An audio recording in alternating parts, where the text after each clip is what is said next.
morning. We will call to order this June 4th, 2019 meeting of the Sacramento County Board of Supervisors. Would the clerk please call the roll? Supervisor Cerna? Here. Peters? Here. Frost? Here. Natoli? Here. Kennedy? Here. And you have a quorum. This meeting of the Sacramento County Board of Supervisors is cablecast live on Metro Cable 14, the local government affairs channel, on the Comcast, Consolidated Communications, and AT&T Uverse cable systems. The meeting is closed captioned and is webcast at sacmetrocable.tv. Today's meeting will be repeated Friday, June 7th at 6 p.m. on Channel 14. This meeting is also broadcast live on KUBU Radio on 96.5 FM. A DVD copy is available for checkout from any local library branch. Members of the audience wishing to address the board may fill out a speaker slip and hand it to staff. When the chair calls your name, please come to the podium. Please also silence your electronic devices. Thank you. And would you please stand and join me in the Pledge of Allegiance? I pledge allegiance to the flag of the United States of America and to the republic for which it stands, one nation, under God, indivisible, with liberty and justice for all.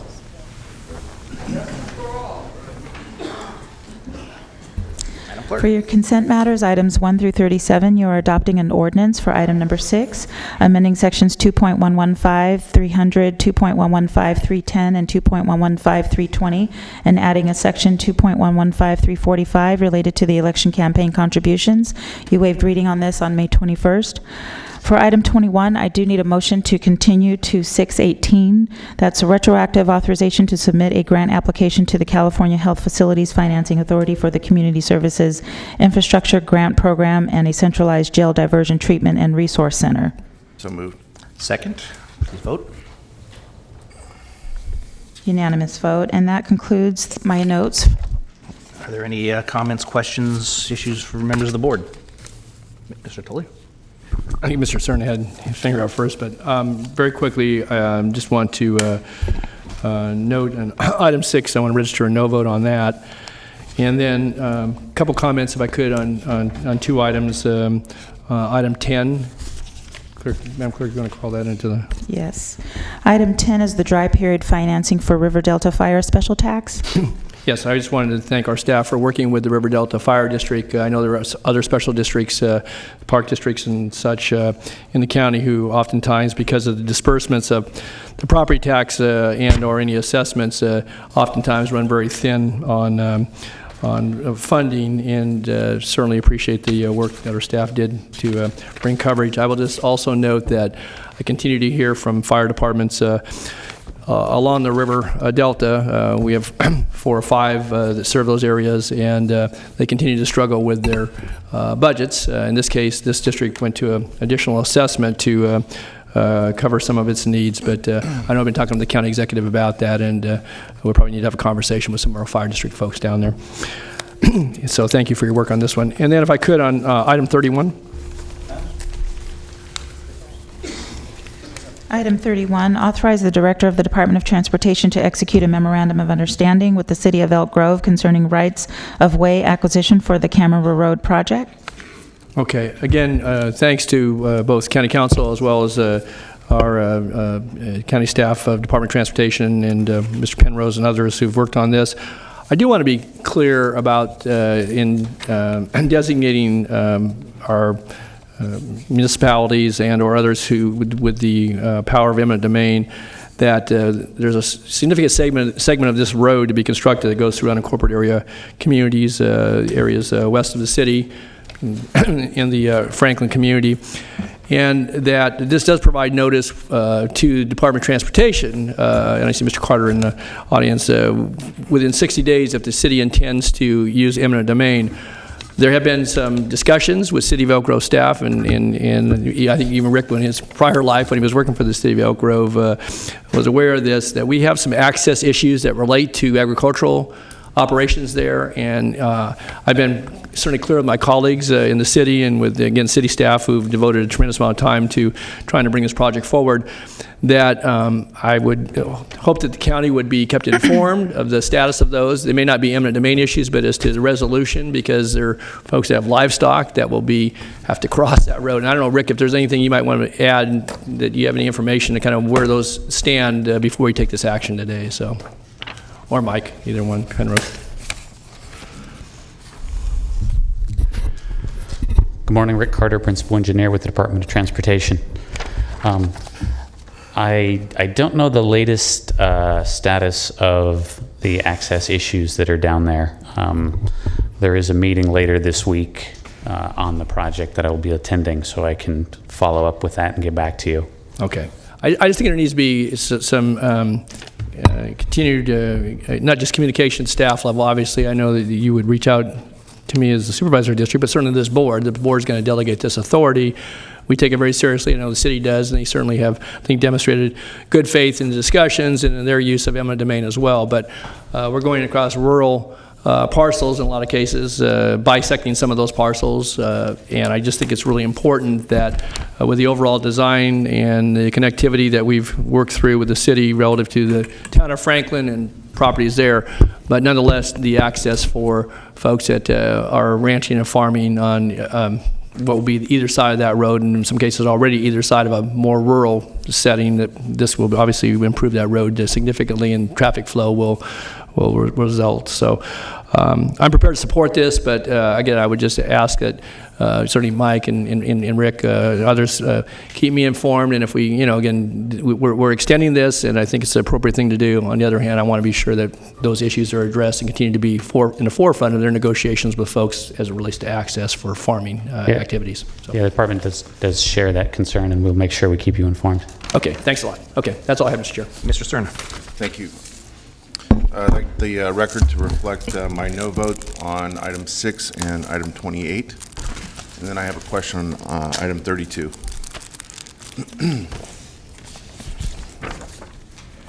Item 32 is the Old Florentown Streetscape Improvement Phase 2 project, award of bid to Sierra National Construction. Great, thank you. Question for Mr. Penrose or his staff. I see someone coming down to the podium at this point. My question is this. So we had 5 bids for this project, and the lowest bid came in at nearly 9% higher than the estimate. And then if you look at the highest bid compared to the lowest bid that came in, there's a pretty sizable difference there. In the board letter, it is mentioned that there's, in staff's estimation, there's no need to rebid this.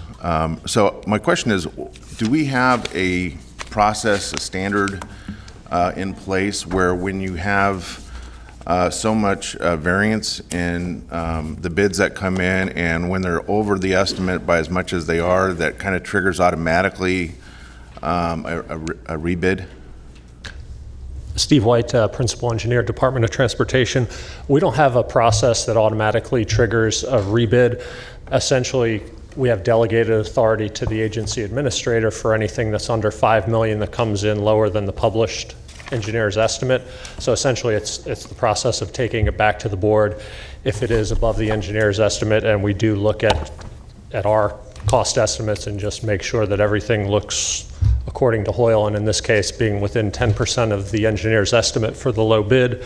And it's a contractor that has done a lot, it's a local contractor that's done a lot of work for us. We feel comfortable that that's where the market is at right now. Okay, I understand that. I guess I get a little nervous though when I see this kind of response for a project, especially when it comes, and as you've heard me say before, when it comes to change orders. When there's so much difference between what we think a project will cost and what the market says it will cost, especially given the tension right now in the market for heavy construction. So I guess the point I want to make is perhaps we ought to consider some kind of standard. I don't know if other jurisdictions have something in place where, when all the indicators by way of a response like this point to there being some very different estimates or opinions about project costs, perhaps it's in our best interest to rebid based on a set of standards and avoid the potential for a great deal of change order throughout the course of the project. In this case, the highest bidder was $1 million higher, and they've been high. They came in high, very high on Metro compared to everybody else. I really believe they're just an outlier. The low bidder and the second low bidder were within $14,000 of each other. So we look at that and we think this is a good bid and that's where the market is at. When will we have the first indication in the course of this project moving forward about the nature of the change orders? We always start off assuming that we've got a good set of plans and that we've identified all of the utilities out there. Generally, what comes up in change orders is going to be unforeseen utilities, hard pan, or basically unforeseen conditions, so it's hard for me to make a prediction about that today. We think we have a solid set of plans, and we're expecting change orders under 10% like we see on most of our projects. I'm not saying what I'm saying to be critical of staff or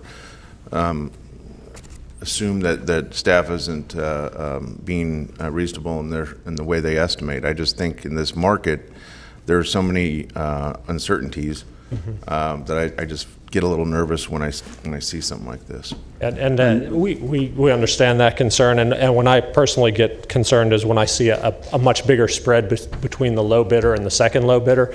In a case like this where they are so close, we feel pretty good about this bid. I think we understand the concern, and I'm not aware of an automatic component from other jurisdictions. We can look into it. But I think what Mr. White and Mr. Penrose and their team look at it is how far the outlying bids are. Mm-hmm. I think in this case, they see it. It's more of a process we go through, but we can look at the other one too, see if there's a merit to have a percentage there, but not completely say if it's 20% automatically it's rebid. There needs to be some evaluation done by our staff Sure. too. No, I get that. But I think it's worthwhile to look and see if there are other California jurisdictions that do have some kind of threshold past which there's some kind of automatic scoring system or assessment that takes place that suggests a rebid is the way to go. Good. Yep, we can look into it. Thank you. Supervisor Peters. My question is not relative to this item. Oh, okay. I mean, but you have on A consent. recusal. On consent. Oh, okay. All right. Go ahead. Let the record reflect I'm recusing from items 2 and 26 to potential conflict of business interests. Supervisor Natoli. Yes, just if I could, one other item I wanted to ask about, item 34, please. Item 34 is the AC Overlay Project SB1 Phase 2 award of bid to Granite Construction Company. Yes, in this case, we actually saw significant positive reflection in the bid amount. I guess my question is that knowing the amount of street work that needs to be done in this county, do we have the opportunity in the neighborhoods that are listed here or our priority list with this bidder, or are we going to go out to expand in some of these neighborhoods to do more work than was contemplated? And did we have a bid alternate that allowed us to do that? We're got about almost $2.3 million under estimate, and that's positive. There might be some fluctuation, a $10 million job. But I guess my question is can we expand upon this and get more work under this contract, or do we intend to go back out to bid for more work and with a quick turnaround? Supervisor, I think any available savings that are relative to this project would be repackaged in some subsequent project.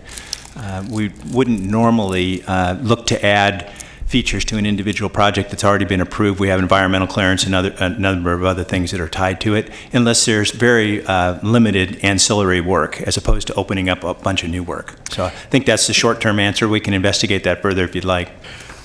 Mike, is there any way on some of these, again, I know we've built into some of the work that we project where we maybe have some uncertainty, but to actually do an alternate so that when we've got a contractor, we get a favorable bid, that we then can take that and run with it? Because here, for 3/4 of the price, we're getting what was contemplated as far as the work. It'd be nice if we could have added, in any of these neighborhoods. Obviously, there's a section of Rosemont reflected here, but there's sections in Carmichael and Arden Arcade. There's sections in South Sacramento and the Fruit Ridge Pocket area.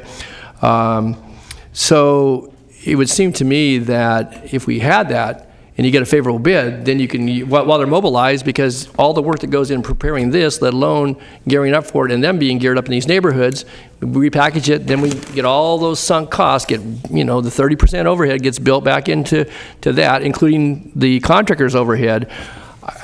Again, maybe it's something that we can consider for the future, is that we start having bid alternates. And we're not always going to be this fortunate. But I just think it's important, because otherwise the mobilization on the part of county staff, let alone on the part of the contractor, assuming we have a favorable bid. So I would like to see us do that, because, again, we haven't lost the money, but we lose a construction season, we maybe lose to inflation, and obviously then we have all the work that goes into another bid package and all the oversight, and then somebody else that's going to build in mobilization costs and all their overhead when they're already going to be out in these neighborhoods. And there's plenty of work in all of these neighborhoods, I'm sure. So I guess I would offer that as a suggestion, and maybe there's some reason why we wouldn't do that, but Mike, I think just thinking in light of the environment we're in and trying to get some of these SB1 dollars and other dollars actually on the ground, which I know obviously you're very committed to, and so is Department of Transportation, but in this case, if there's any way that we could build on this, I'd like to see us consider that, if we could, and maybe we can't, maybe there's legal reasons why we couldn't do that, but I would like to have us consider that. Good suggestion. Yeah. Okay, that's it, thanks. Okay. Anybody else? I have no cards on any item in the consent agenda, so is there a motion? Second. We have a motion and a second with the various changes and no votes and recusals. Please vote. And the motion carries. Let the record reflect that for items 2 and 6, Supervisor Peters has recused, and there are 2 no votes on item 6 and a no vote on item 28. Thank you. All right, next item, please. Okay. Yeah, 2 and 26, you recused. Oh, we heard it as 6. So Oh. I just want to make sure there. You're good. Okay. Item 38 is a presentation of service award to Raymond Vasquez for 30 years of county service.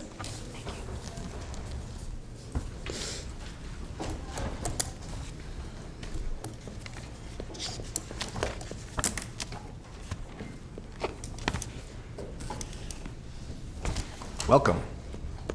Good morning. Morning. Good morning, Mr. Chair and members of the board. It is an honor today to stand before you and present this 30-year service award to Raymond Vasquez. Raymond began his career with the county back in January of 1989 at DHA's Research Bureau within one of their bank units. For the past 30 years, Raymond has been an essential component as an office assistant within the DHA county bureaus. Pat Wright office on 28th Street, L100 at the arena office, and Eves on Routier Road before relocated to Granite Park. I met Ray at the end of 2017 when I became the new supervisor of the clerical unit at Eves. One of the first things I noticed is that he is young at heart and has a passion for Star Trek memorabilia. He has adopted a Klingon name, one that I cannot pronounce, but I'm sure that he will not mind telling you. Raymond has been a vital support to all programs by continuously providing internal and external customer service. His service and dedication to the county is greatly appreciated. I now present Raymond Vasquez with his 30-year service of award. Congratulations, Raymond, and thank you for your service.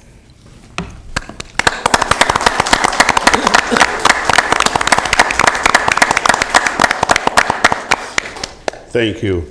I've been thinking about what to say in front of you, and I just want to say thank you for the opportunity of working for the county. Yes, I do have a passion for Star Wars, Star Trek, and yes, I do have friends and family that go with that thought. And yes, I do have a Klingon name. It's Khan Silver. I also have a dark side, Star Wars, Darth Khan. And yes, I do dress up in my uniforms. But again, thank you. Thank you. Thank you. Thank you, Raymond. Raymond, I just want to say kapla for your services. Thank you. Mr. Chair, Raymond, before you leave, I don't know if you had a chance to see the segment on America's Got Talent the other night, but they had a person that did voices, and he did a whole Star Wars segment. It was incredible. So I think if you didn't see it, you might want to go back and DVR that, and you get a kick out of that. So Yeah, I also do voices as well. Yoda. Well, how about Chewbacca? You do Chewbacca. You want to hear it? Okay. Here we do. Use the Force, Luke. Very good. Force be with you. I see a trip to Disneyland in your future, Raymond.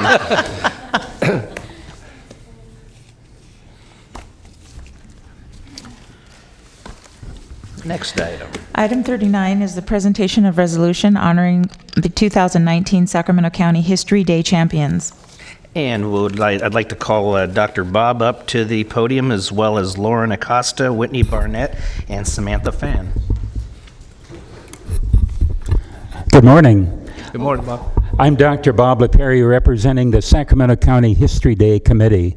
Sacramento County History Day, held yearly in early March, is part of the triad, including... Dr. Bob, if you stand between the mics, it transmits better. Yeah, there you go. Sacramento County History Day, held yearly in early March, is part of the triad, including California State History Day and National History Day. Winners at the county level progress to state, and state winners progress to national. It, for ease of description, is a history counterpart of a science fair, and is organized by the Sacramento County Office of Education and the Center for Sacramento History through the History Day Committee. History Day is open to grades 4 through 12, with, in California, grades 4 and 5 competing in a poster or two-dimensional category. 6th through 12th grades compete in junior and senior divisions in one of 5 categories: performances, exhibits, websites, documentaries, or papers. Each year, a theme is determined that guides the topics the students choose. The theme the students had to follow for this year was Triumph and Tragedy in History.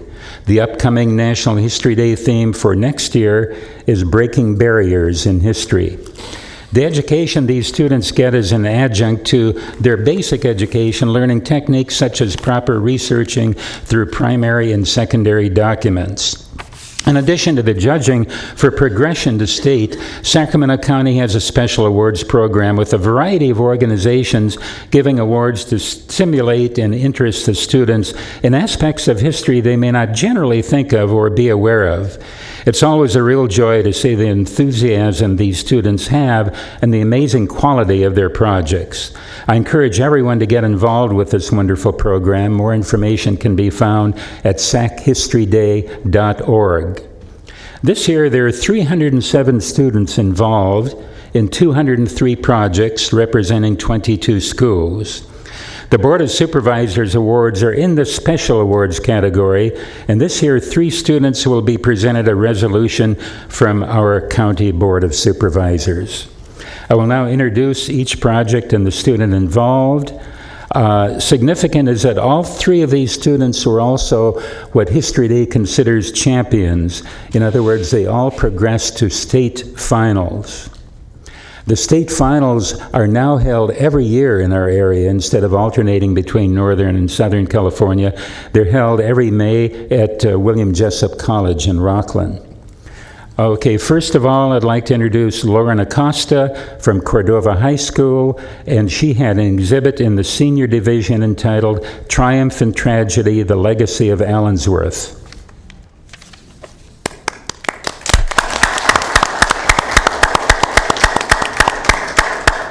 And next is Whitney Barnett from Miraloma High School, who did a documentary in the senior division entitled Give Them Hope, Harvey Milk's Fight for Equality. Whitney?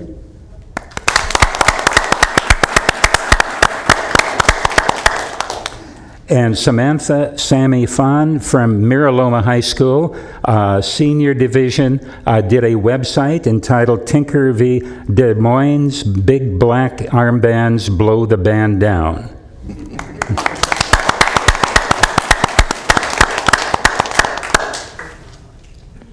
Thank you, Dr. Bob. At this time, I'd like to present all three of these young ladies with a resolution on behalf of the Board of Supervisors in the County of Sacramento. I will start with Lauren, because you always start with the Lancers first. Hey. Sorry, Susan. Marijuana rules. Next is Whitney Barnett. Whitney, here you go. And finally, Samantha Fan. Thank you. And let's get a photo here. Oh, here. We'll get both. Let's get it with the back here. There we go.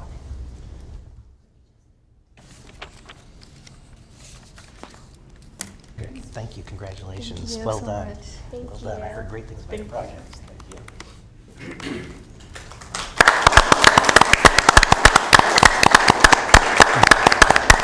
And I'd like to thank the supervisors for their support of History Day and their continuing presentation yearly of this award. Thank you very much. Thank you, Bob. I just want to note that it's all girls this year. Girls rule. So yay.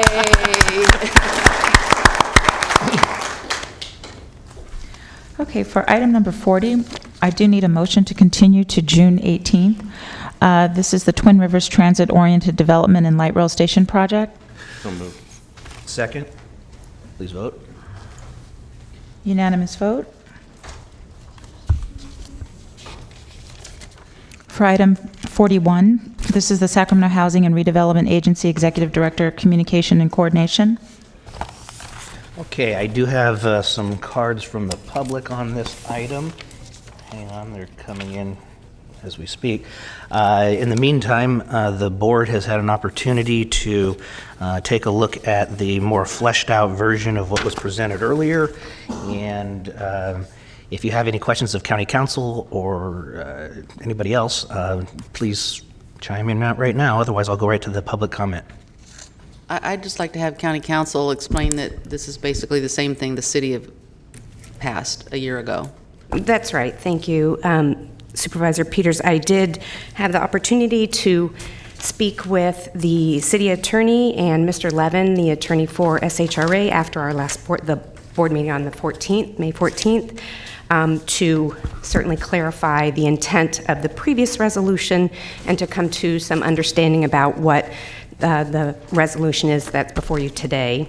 And there are no changes to the JPA itself. This is, again, no different than what the city did in their, what they call their linkages policy, establishing a reporting relationship, a direct reporting relationship with the city council, and no changes in their item in the JPA or the roles and responsibilities. That's the same thing that was intended, and certainly what this resolution does, so that it is really about communication and coordination with the county executive's office. Thank you. Thank you.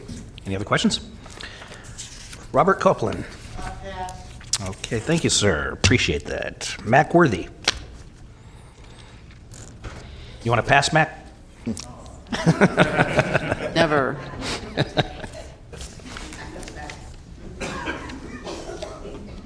Morning, sir. Good morning, board.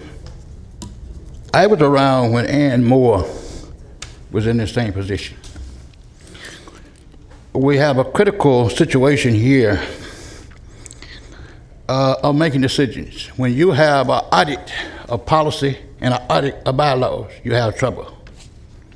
That's trouble in the administration above the director. And this is what you have in this situation here, where director could have gone out to the community and talked, didn't. When you eliminated the community, when they had the PAC, that eliminated the active of the community. When you are choosing people, the city just had a policy putting in on the homosexuality, which includes diversity. Now, what's happening here, when diversity come in and when you put homosexuality in, you got a two-way split here. You got a white male can come in as white and homosexual. Mexican can come in as Mexican and white. Now, it's a time that you want to push Doja and go back to where the money coming in. The money coming in Midtown, and if you look at the League of California Cities, you'll see where the lobbies of the building. The big push of stuff going on right now is in Midtown. Who was that? the homosexual man on the city council. This is what's going on, but it's not saying it properly to the people, which if I hadn't been in the legal California cities for almost 30 years and observing what's being put in literature, I wouldn't even know either. But having to be there and observing what went in, this is the situation, and you should be able to have more in the government, which is law and which is not law in housing. Now, in the housing, you messed up the black neighborhoods, but you never got no top jobs. Think about it. Never got no top job, but you got 3 black city councils, but nobody put a proposal on the table for nothing but black economics. Can you wrap up, Mr. Worthy? What I'm saying, this is a bad issue, and it's gonna stink because you got the attorney situation in a bad situation because the 2 previous attorneys left here, and both of them is working for somebody in Modesto. And I got other knowledge, which the person that couldn't come here, which I wanted to talk to you about, but you never called her back. Yeah. We can talk about that later because I did. Kevin Carter. Okay, thank you, sir. Kim Church. Not passing.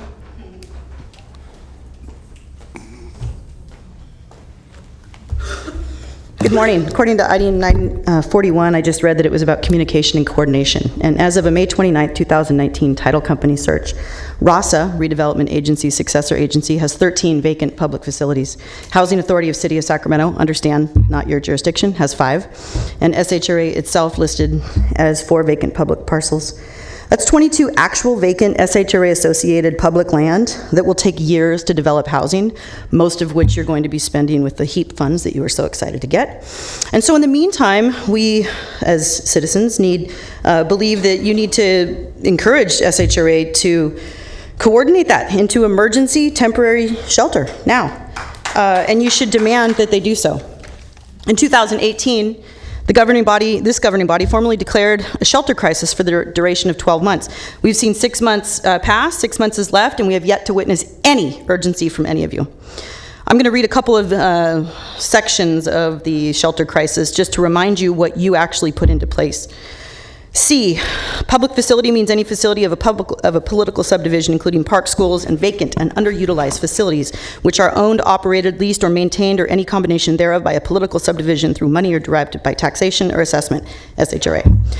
D, declaration of a shelter crisis means the duly proclaimed existence of a situation in which a significant number of persons are without the ability to obtain shelter, resulting in a threat to their health and safety. Next one, upon declaration of a shelter crisis, the following provisions will apply. The provision of any state or local regulatory statute regulating health safety shall be suspended to the extent that strict compliance would in any way prevent, hinder, or delay the mitigation of the effects of the shelter crisis.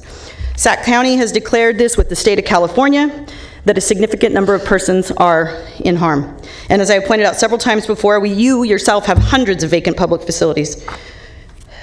Sacramento is seeing an increase in homelessness while you are getting millions of dollars. That contradiction is obvious. The fact that you've obtained $20 million on the backs of homeless people, prioritized non-shelter funding, is literally happening in front of us. We met Kennedy with you a month ago. We've seen nothing. That was May 3rd. It's now June 4th. You said that you were open to outdoor temporary emergency encampments. People have been asking you to come back to the table. We expect that. Thank you. Cassandra Jennings.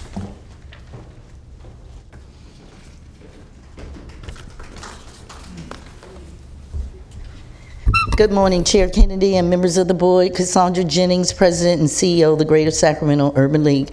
I just want to say that I support the staff's recommendation. I thank you for the clarification. I do know how important communication is, and I think this will open up the doors, and as a community partner, we are certainly committed to assisting you in any way we can to improve and serve our community. So thank you very much. Thank you, Cassandra, and thanks for everything you guys are doing over there. Wanda Cleveland.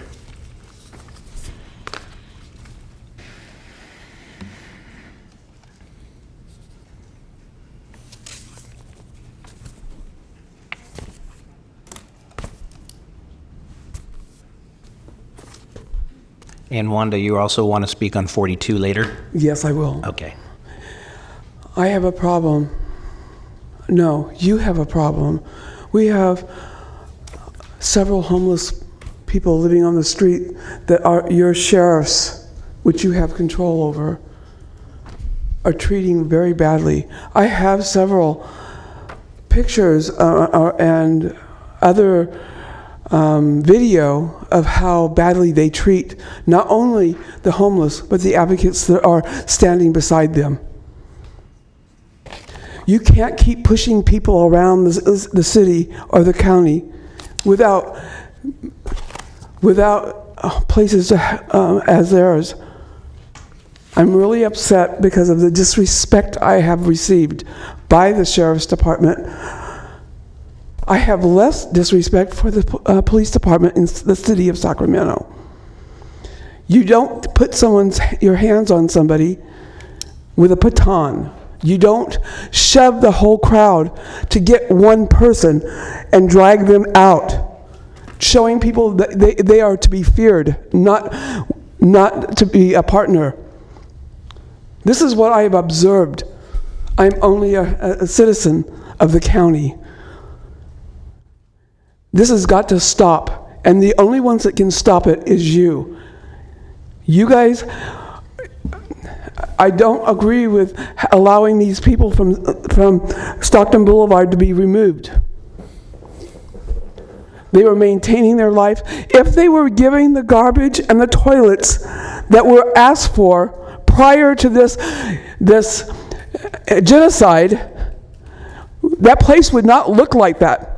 And I want you to tell me why all these years the sheriffs have brought them people to that place, and then they're the very ones that criminalize them and put them out. Yep. How is that? Do you see how our homeless is so confused? They can't trust you, they can't trust the county sheriffs, and they can't trust any law enforcement whatsoever. And I want to make one statement.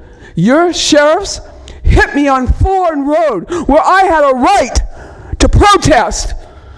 They tried to kill me, and you know what? That's not going to ever happen. And I have anger.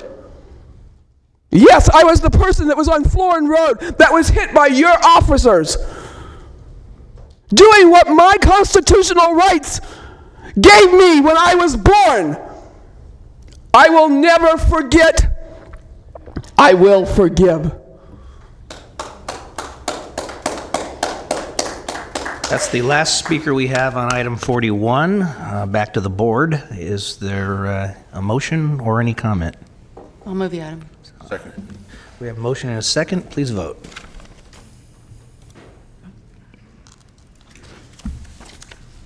Unanimous vote.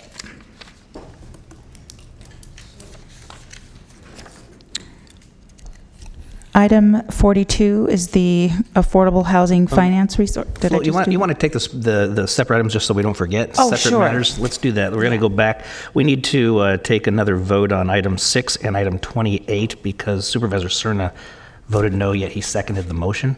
So we'll take those separately, and the chair will move. I second the motion for the entirety of the balance, right? Right. Yeah. Okay. And that's for item 6. We have a motion and a second. Please vote. Wait a second. And the motion passes with Supervisor Cerna and Natoli voting no. And the chair will move item 28. Second. We have a motion and a second. Please vote. And the motion carries with Supervisor Cerna voting no. Thank you, board. Okay. Now we can go to item 42, which is the Affordable Housing Finance Resources. I'm pulling it up. There you go. Okay. Good morning. I'm Susan Veazey, Program Manager in the Development Division of the Sacramento Housing and Redevelopment Agency. And the purpose of this workshop is to provide an overview of funding resources available for the construction and rehabilitation of affordable housing. SHRA provides gap finance assistance and issues mortgage revenue bonds, which when used in conjunction with low-income housing tax credits, allow for the development of affordable multifamily housing. By incorporating the functions of the local housing finance agency with the city and county housing authorities, SHRA is able to provide a one-stop shop for developers who require project-based housing vouchers or other resources. The common missions also provide for administrative economies of scale. Affordable housing expertise within SHRA improves efficiency and provides time savings for our developer partners. Our in-house expertise is broad and includes everything from underwriting and construction oversight to long-term compliance, inspections, and refinancing.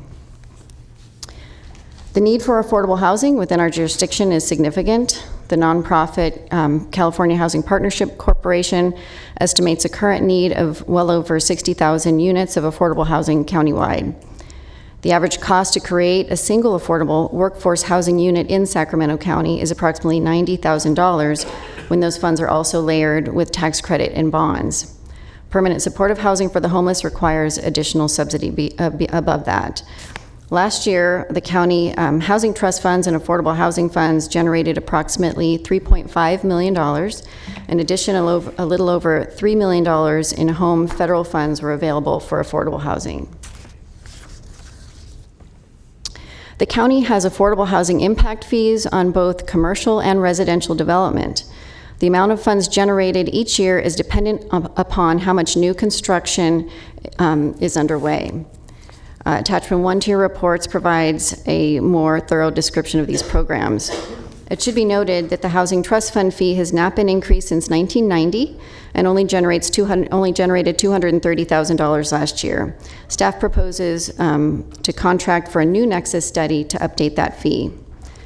Home and CDBG are federal entitlement grants received annually. Funding amounts vary with federal appropriations. Home funds can be used for new construction or rehabilitation. However, CDBG may only be used for rehabilitation. In 2017, the California legislature approved SB 2, which provided the state's first permanent source of funding for affordable housing. The revenue is generated by a recording fee on real estate transactions. Beginning in the second year of the program, a substantial portion of the resources will flow to local jurisdictions. However, funding to individual jurisdictions is not anticipated to be very high, and therefore jurisdictions are being encouraged to aggregate their resources and to combine the SB 2 funds with local housing trust fund dollars. The SB 2 funds can be used for a broad range of affordable housing activities. The state estimates the county's annual entitlement will be approximately $2 million.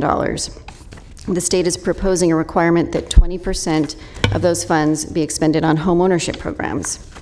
SHRA is in discussion with county staff about SB 2, but ultimately, if SHRA is to administer these funds, the Board of Supervisors will need to direct the use as they do with all other affordable housing funding. In 2018, the voters approved a new housing bond. Most of the bond proceeds funded programs which will require developers to apply directly to the State Department of Housing and Community Development. Attachment 2 to the staff report provides a more thorough description of these programs. The most significant program funded by Prop 1 is the Multifamily Housing Program, commonly referred to as MHP, which our development partners will compete for to help close large funding gaps that SHRA resources alone cannot fill. Cal Home is a homebuyer program which provides down payment assistance for low-income homebuyers. The local housing trust fund match is exactly that, a state match of local funds. SHRA has applied for and received both Cal Home and the Housing Trust Fund match programs in the past and will do so again. It is important to note that HCD is proposing allowing the Housing Trust Fund match from SB 1 to match SB 2 dollars that have been combined with local housing trust funds. To illustrate, if the county has $2 million in local housing trust funds and then receives another $2 million in SB 2 funds, and adds those funds to the trust fund dollars, the county is eligible to apply for $4 million in these SB 1 funded matching resources. Without the SB 2 funds, we would be able to apply for the $2 million in matching funds. So you were looking at a total of $4 million versus $8 million in potential resources. Other programs through this bond include the infill infrastructure grant and transit-oriented development programs, which developers apply for directly. Through the state's cap and trade program, resources are available to help reduce greenhouse gas emissions. At this time, the Affordable Housing and Sustainables Community, or AHSC program, and the Transformative Climate Communities, or TCC program, provide targeted funding for affordable housing. We have worked with developers to apply for AHSC, but thus far no project has received these funds, as it is difficult for the Sacramento region because the focus is on housing density, and densities tend to be significantly higher in places like LA and the Bay Area. The Twin Rivers project has applied for the current round 3 of AHSC funding and was awarded a TCC grant. It is important to underscore the significance of having access to local funds to ensure that we can provide local leverage to our development partners who are competing for the state's programs. Local funds are needed for us to be competitive. The state has converted a portion of the Mental Health Services Act into bonds to fund affordable housing development programs. Counties are the lead agencies for identifying projects and applying to the state for funds. SHRA is working closely with the county to identify projects. Projects have been submitted to the state for the first competitive round of No Place Like Home funding. We are encouraged by the preliminary results. Those 2 developments will provide 156 units of permanent supportive housing. SHRA and the county are now reviewing 2 additional applications as a response to our recent request to partner in anticipation of round 2 and the No Place Like Home funding. Okay. Lastly, Excuse me. Oh, sure. Supervisor Natoli. When she's done, Mr. Chair. Okay. Oh, when she's completely done? Yeah, when Susan's done. Oh, okay. Okay, All right, thanks. Yeah. thank you. The Special Needs Housing Program is also funded through the Mental Health Services Act funds, and that program is administered through CalHFA, the California Housing Finance Agency. These funds can be used to refinance or develop new permanent and supportive housing. Lastly, Governor Newsom's budget proposes $500 million to support CalHFA's Missing Middle program designed to fund mixed income rental housing. It would also expand the state housing tax credit program, which would significantly increase the resources for developers of affordable housing. In conclusion, while there are substantially more resources for affordable housing development in the state than there were a couple of years ago, only SB 2 provides funding directly to local governments. The bulk of the new resources coming from the state are competitive, and projects will require local leverage dollars to increase their chances of success. That concludes my presentation, and we are happy to answer any questions you may have. Thank you, Supervisor Natoli. Yes, thanks, Susan, for your presentation this morning. A couple of different items here. One, I appreciated the thoroughness of kind of running through what some of the funding streams look like. I guess one of the questions I have is that with the SB2 and SB3 dollars and kind of your final comment, it's going to require obviously some local match. I know earlier today on their agenda we had the grant applications by the planning department to begin some of the work as it relates to the actual general plan and community plans and so forth, I guess begin to facilitate the accommodation for receipt of those funds.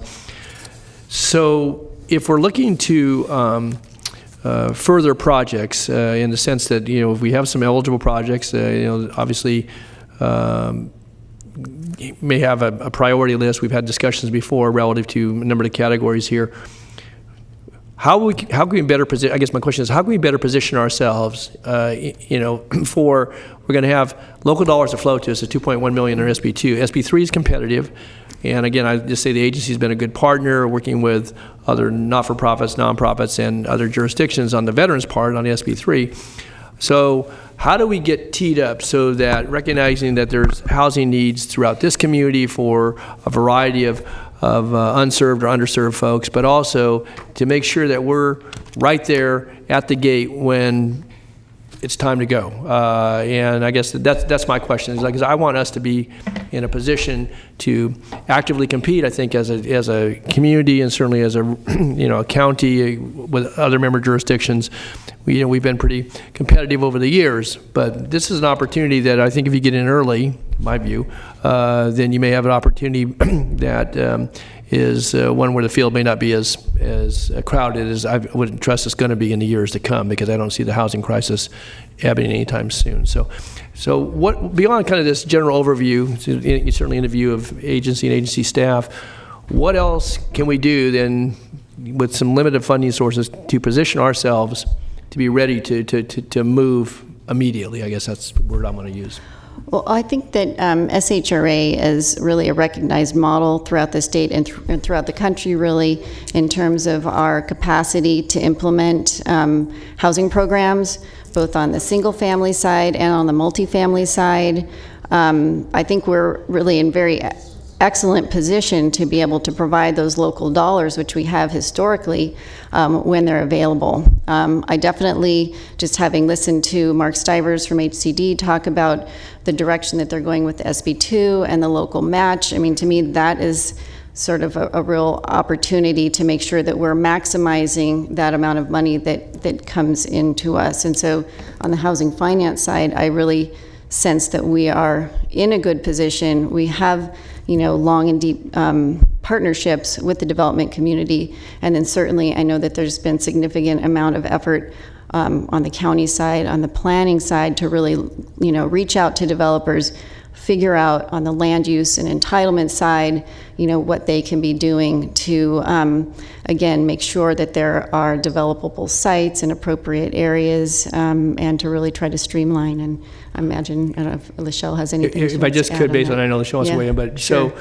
If we have land, because that was part of the ordinance structure that we had for a number of years, and we didn't get too many sites, but I think we got a couple of designated sites. And when I think about land, I think about what might be available either at Mather, and we've had this discussion most recently about how, again, with housing with the arena, how we get some credit for that. I don't know where that stands. That wasn't the agency's task. I think the exec's office was going to work with the planning department.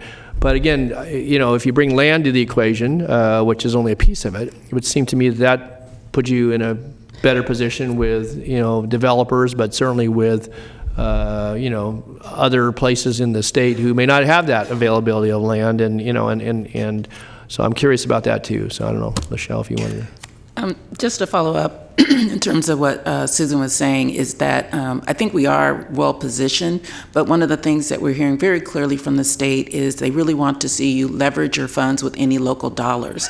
So some of the other jurisdictions, larger jurisdictions that have passed, like a tax where they have huge funds, are really well poised. However, I think that because we have such a great infrastructure relationship with developers, and like you said, we have available sites. We're fortunate that we're not like some of the jurisdictions that really don't have anywhere to build. We do have definite areas that we could start building.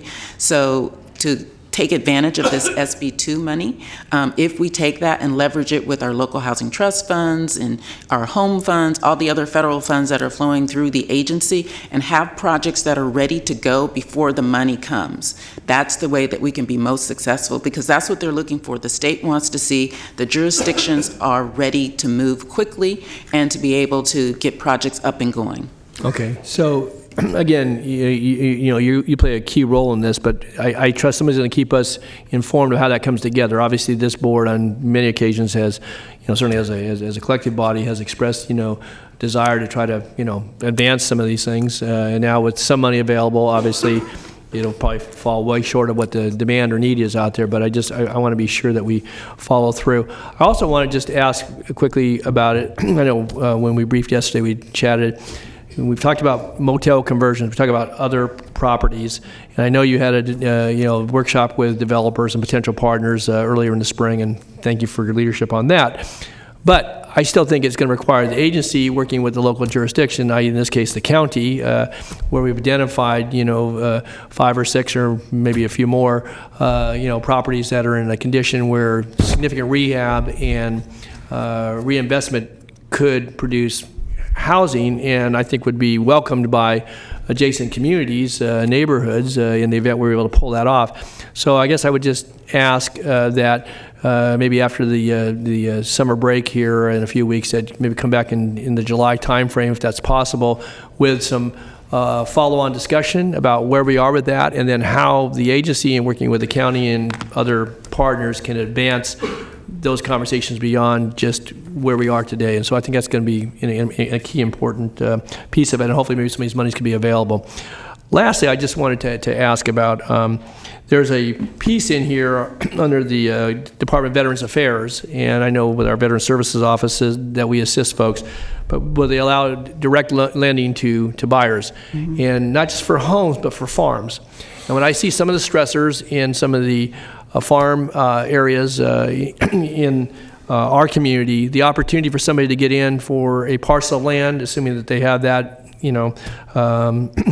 interest, that to me could be significant. And, not all counties, a lot of urban counties probably don't have that ability. So I'd like to see, again, how the agency and the county could work together with our Veteran Services Office and certainly Department of Veterans Affairs to make sure that we get the word out there. And if we have qualified veterans, we've got a large pool of veterans and a lot of folks returning from conflicts in the Middle East and Afghanistan and elsewhere that, are, early in their lifetimes, have done honorable service for our nation, but could be positioned to, if that's what they really wanted to strike out and do, and still do it here in California, in Sacramento County. And so I'd like to see us have an opportunity to, broadcast that, but also maybe to encourage some folks. And again, we're not going to make those lending decisions, but to help folks be qualified for that and to help the veteran pool here, which, is in excess of 90,000 people in the Sacramento County region, and some of those returning vets in particular, or someone that are well along in their lives that may want to get into farming and to have an opportunity to do that. So I'd like to see us participate actively in whatever way we can.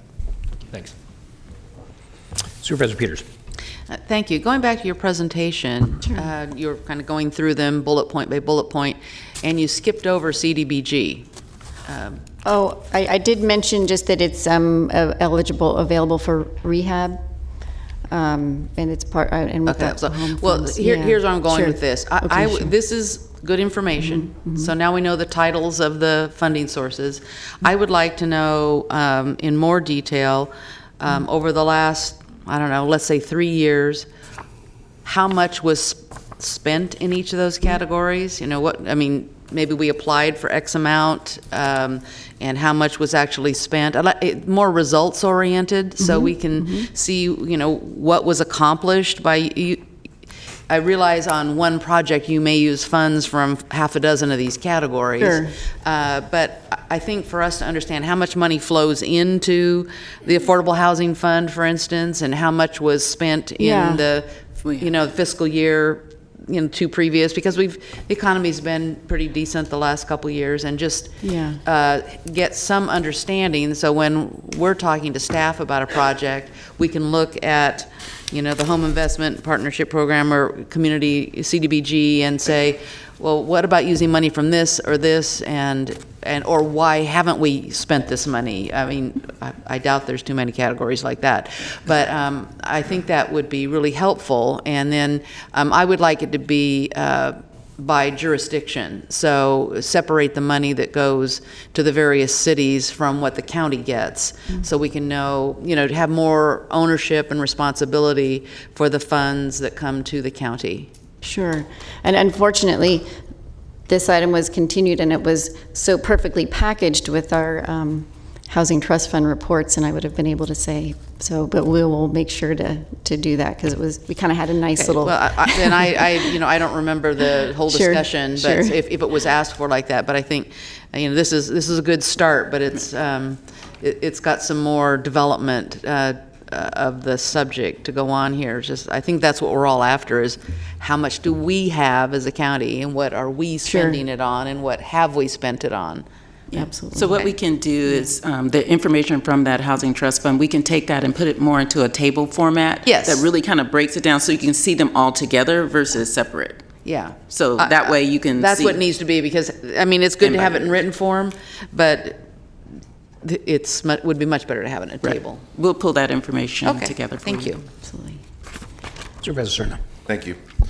So I'd like to dovetail, perhaps put a finer point on what Supervisor Peters just brought up. I think the presentation is helpful. It gives us a sense of the toolbox, but it doesn't really kind of give us a sense of how the tools are being used, and what is the finished product. And I'd like to propose something, because I think we all 5 of us sense this in one way, shape, or form, and that is, we're concerned and we remain focused on units.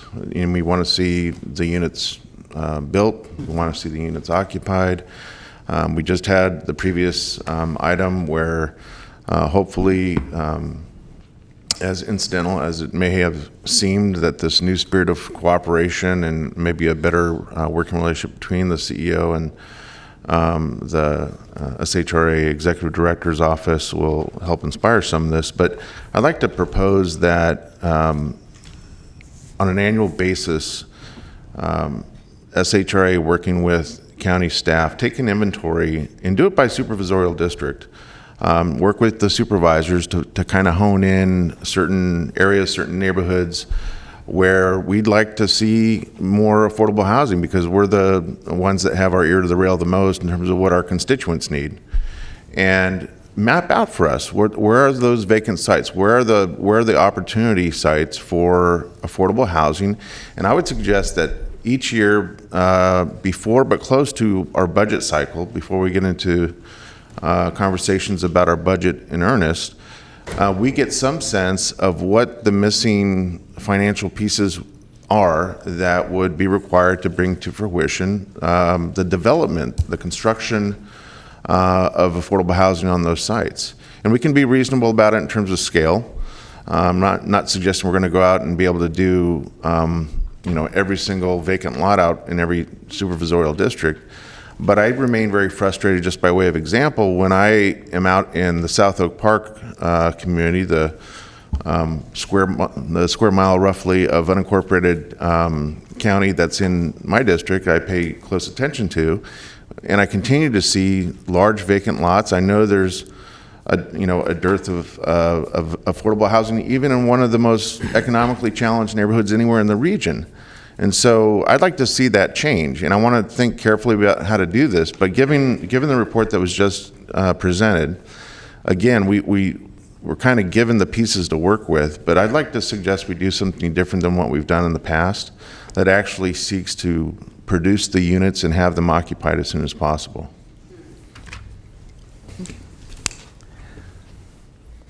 Supervisor Frost, if you can indulge me, because I'm going to pick up on that, because Supervisor Cerna actually more eloquently stated my fourth point I was going to make, and I'll make more later. But I completely agree.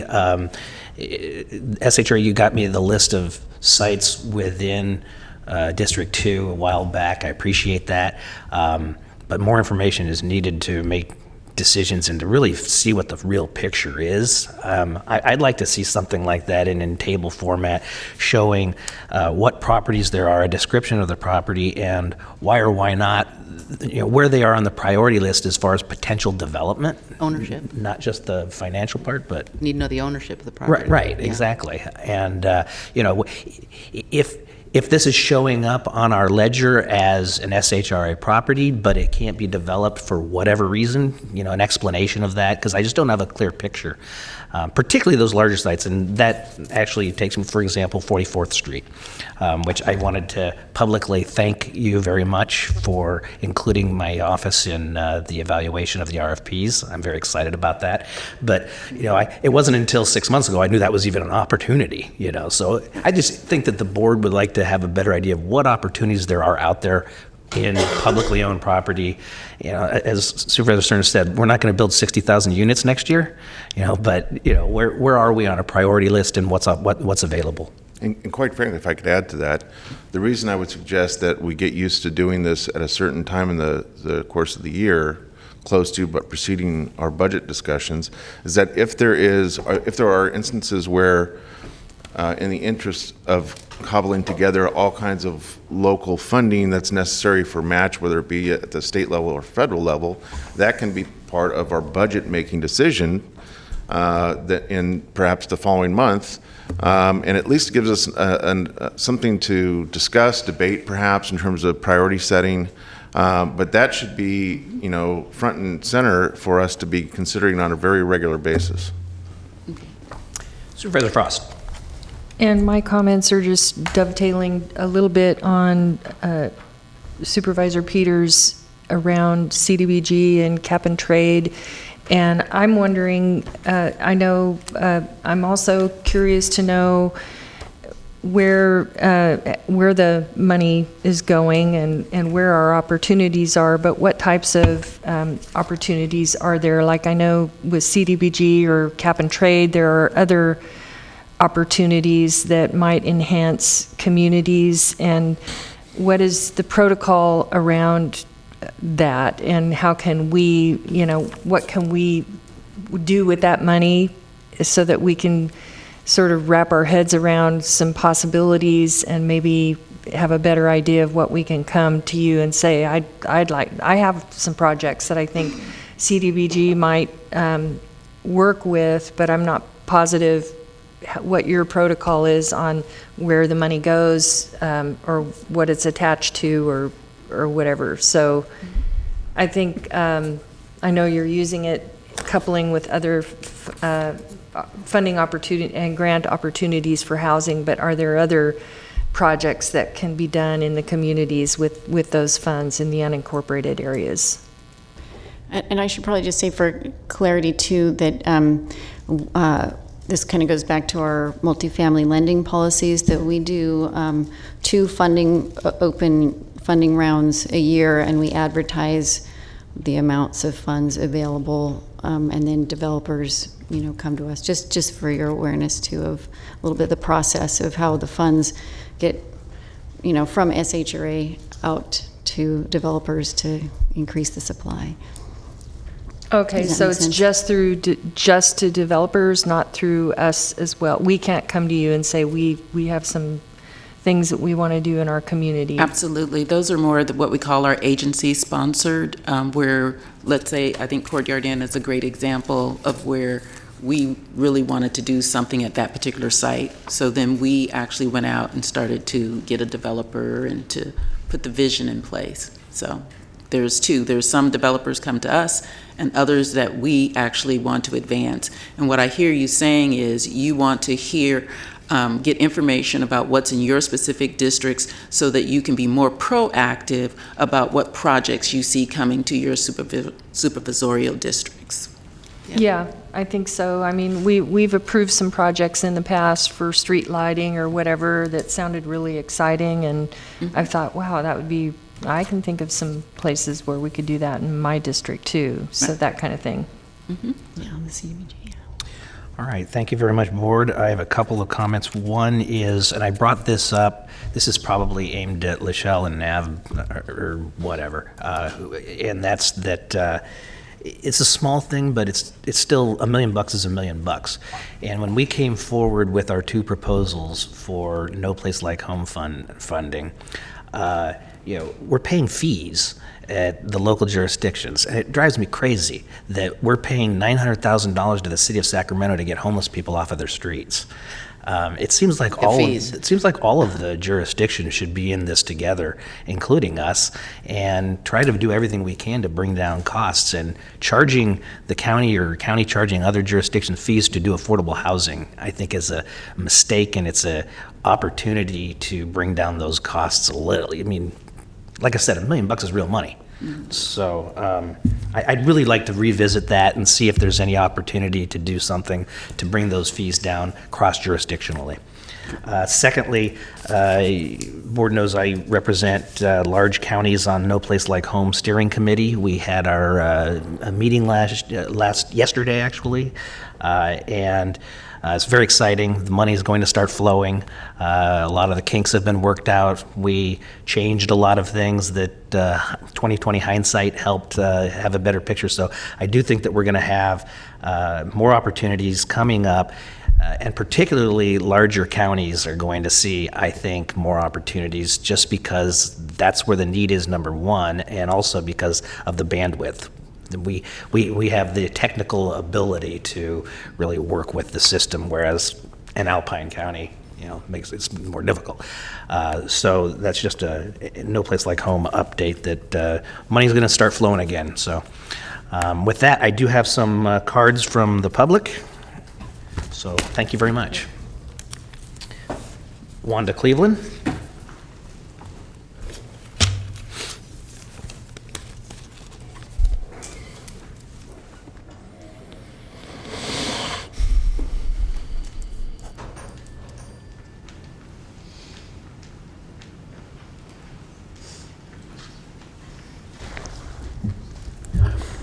I'm going to say this.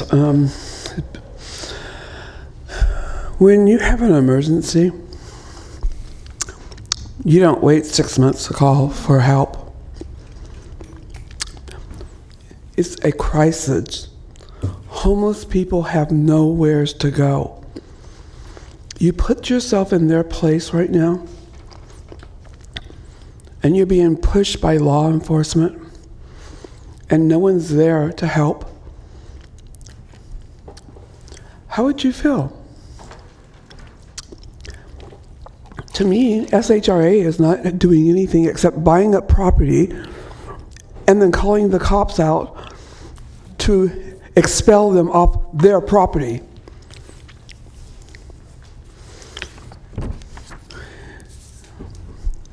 I don't understand that. Please make me understand that. Please. We're all one paycheck from being on the street ourselves. Let me tell you, back in 1989, I'm doing all the right things. I ended up on the street with three teenagers.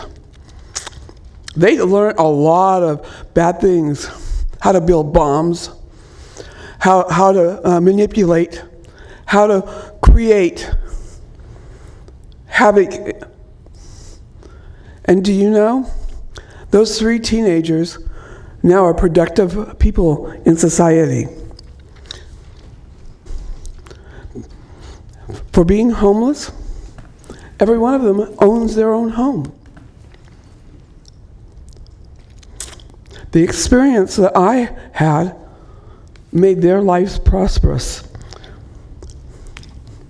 I didn't have the county or the city or anybody to help me. I did the best thing I could. In an abusive relationship, being beat, being a drug addicted, being in-housed, and being pushed out by law enforcement. Not to only say that my daughter was molested, and I reported it, and the sheriff's department looked at me like I was the bad guy. I did everything I was supposed to do. Wanda, can you start to wrap up? We need help. If we can't get help from you guys and stop this rogue sheriff's department, we're paying their wages. We as taxpayers pay their wages for them to abuse us? Come on! Are you guys are getting paid and you're allowing them to abuse us? Thank you, Wanda. No, it's not thank you. It's do something. I don't want thanks. I want you and you and you and you to step up to the plate and do what you're being paid for. Thank you. Robert Copeland?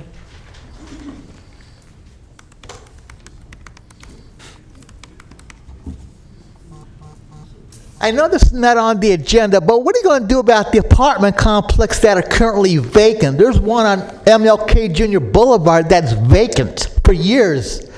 And as far as all these funds you're getting from the state, county, whatever, a drop in a bucket.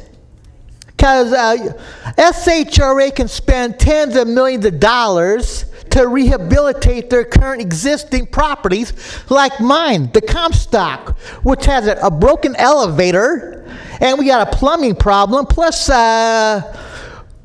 we need to spend more money on new housing in Sacramento County, on all these vacant properties that SHRA owns, the city owns, the county owns, the other cities in your jurisdictions own.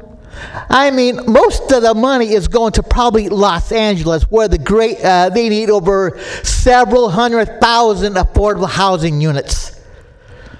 We're going to get a sliver compared to LA in the Bay Area. We need to think outside the box, be creative and getting our funding so we can get more affordable housing built now, not 10 years. The way you're doing it now, it's going to take forever to do the 60-some thousand units with the drop in a bucket you're getting from the Housing Trust Fund and all the other sources. We need more funding now. Thank you. Thank you, Robert. Barbara Ramey Clark.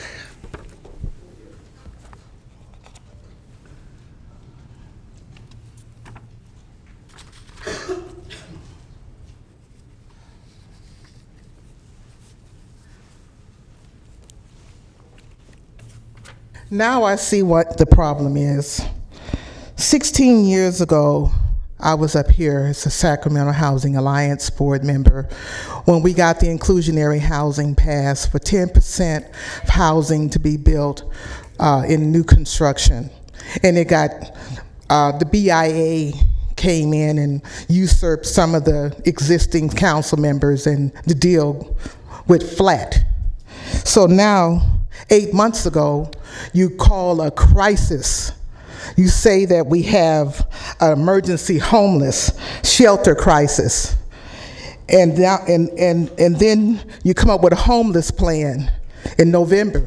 How is that homeless plan going?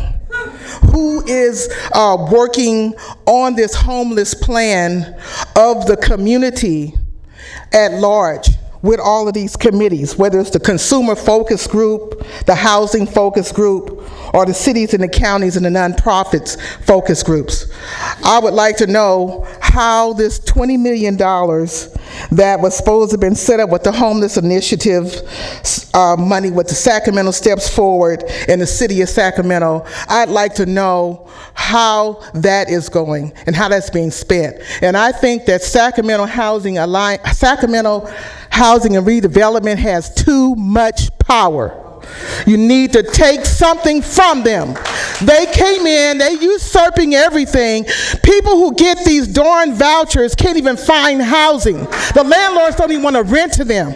And then they are taking over and making all the deals with the contractors. They've taken the place of the BIA. And it's just really not working out very well. You have all these vacant lots that they have these projects that they're going to be building on when? In 5 years? In 3 years? And they don't want safe ground to be there to occupy it while they are putting their plans together. They can't put some dumpsters out there. They can't put some toilets out there when they know a project is not going to be started for another 2 or 3 years. Thank you, Barbara. They have too much power.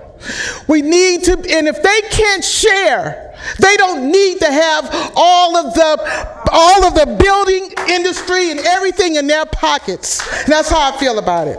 Thank you. Thank you, Barbara. Thank you.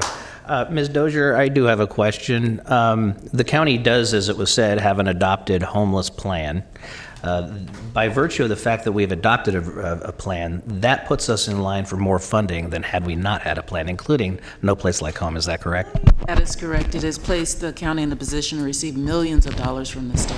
And there's a number of counties that don't have a plan that will not qualify for the millions of dollars. Correct, and the county was very proactive and was able to get a lot of those things done ahead of the funding, so they were first in line. Thank you. Mr. Chairman, if I could just support that I think when you look at what the direction is from the state on this funding that they're making available, the kind of work that we're doing on a countywide basis can be very helpful. I've heard that. Thank you. Okay, Mac Worthy.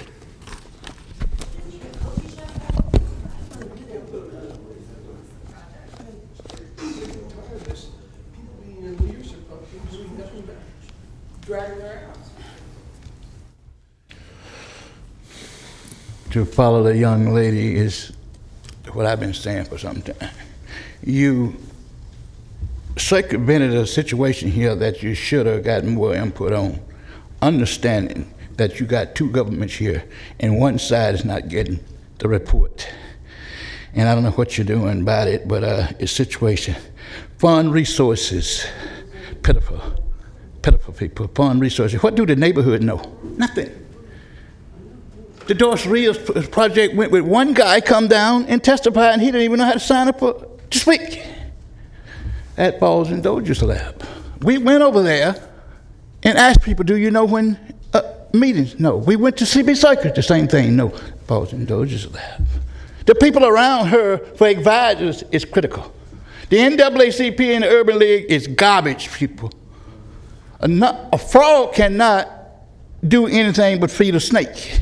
And that's what you got. That's what you got.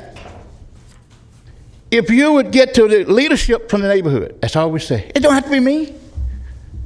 Get leadership so we can go in and ask some questions on trust funds. There was no question on trust funds in the city until I raised trust funds. Get away from bonds and deal with trust funds. Trust funds got to back Obama, which is at 3% right now, and you can borrow at a 6%. What is the people in the neighborhood doing about their funds? We can't go and say we want to report on how much it takes that we had to put into the pot to build 4 units as the residents of this neighborhood. That's gone. We can't go to that. Who is calling the shots?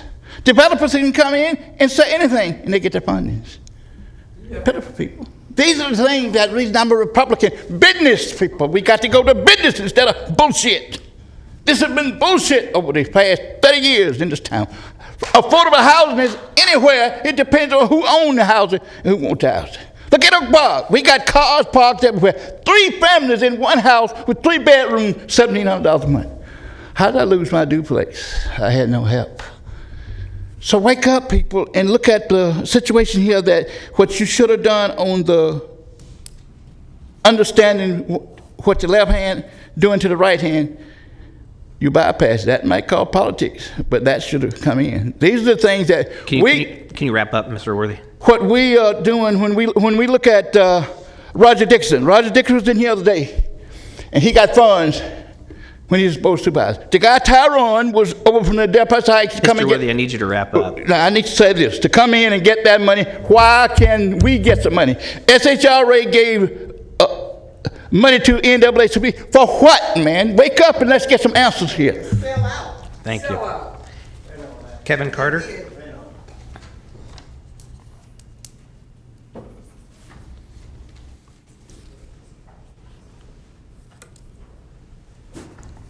Good evening, top of the day, Board of Supervisors. My name is Brother Kevin Carter. I am a member of the California Poor People's Campaign in the hands of the Reverend Dr. Martin Luther King Jr. I'm here on behalf of the people of the city of Sacramento and the county of Sacramento and the urban and rural areas. We recently did a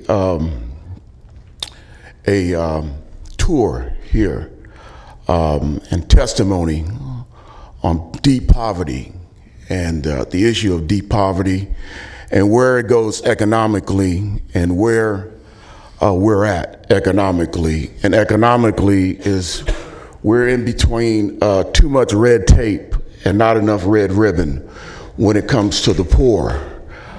In the disenfranchised and the mentally ill.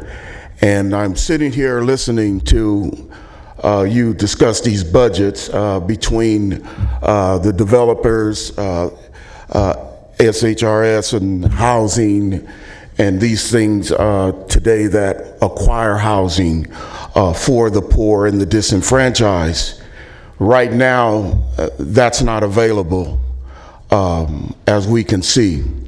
We see the urgency right now, as we've seen on Stockton Boulevard, and now those folks that have been released are now along the cemeteries. And I say that's shameful on the work of our civic leaders by not attacking this problem and making sure that these things don't happen to our most vulnerable people that are out here suffering today. So I'm not going to sit here and badger and beat up on anybody, but we need to come to the truth, because right now what's happening is the words of the Reverend Dr. Martin Luther King would say. What you're doing now is like flinging a coin to a beggar. His ethicist only creates a beggar. And that's what's been happening here when it comes to those that are in deep poverty. And the voices that you hear that are coming up here, it's nothing but pain and suffering. And the only ones that can stop this pain and suffering are you, because you are the leaders. And we're asking you for this leadership. I'm more than asking you, because I'm getting ready to go to Washington, D.C. to ask the Senate to help you. in this cause because it's important. Because right now, a tent is a resurrection to a new beginning. But these folks cannot even get to the tent to start the resurrection because you won't allow them. You won't allow them to have a place to where they don't have sleep deprivation, mental illness. Can you wrap up? Yes, I'm going to wrap it up. Thank you. But this is what we're allowing to happen now. This deep compassion of suffering, and it needs to stop, and we need to come up with a plan now because the urgency is now. Thank you. Okay, that is the last card that I have. There's no other member of the public that would like to return in a card. It will bring it back to the board. Any comments, questions? Mr. Chair? Yes, So again, I think obviously recognizing the comments that members of the board made, certainly members of the audience, maybe this is something that we ought to, I mean, we deal with it regularly in different contexts, but it would seem to me that maybe we have a regular report to this board every 60 days, a status report, opportunity to weigh in, and not just SHRI, but I think the team of folks that's working on this, so we know where we are, not only in budget cycles, but in applications and in work that's going forward. And I think evaluation of the effectiveness of the investments we are making, but also where we're falling short, and we need to shore that up, and where our support can, hopefully be helpful in that regard. So I'm just going to offer that as a suggestion, but I do think that we ought to have regular reports and discussions on our agenda on a regular basis. Thank you very much. I agree, and we'll speak with the county executive about seeing that we get something on there. Okay, thanks. Thank you. All right, this was information only, so we will move on to the next item, Madam Clerk. Item 43 is the 2018 Sacramento Promise Zone and P3 update.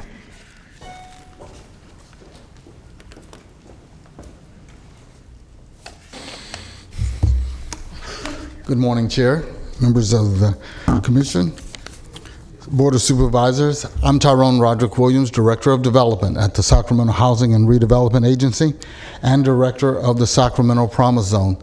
My purpose here today is to provide you with an update on two activities.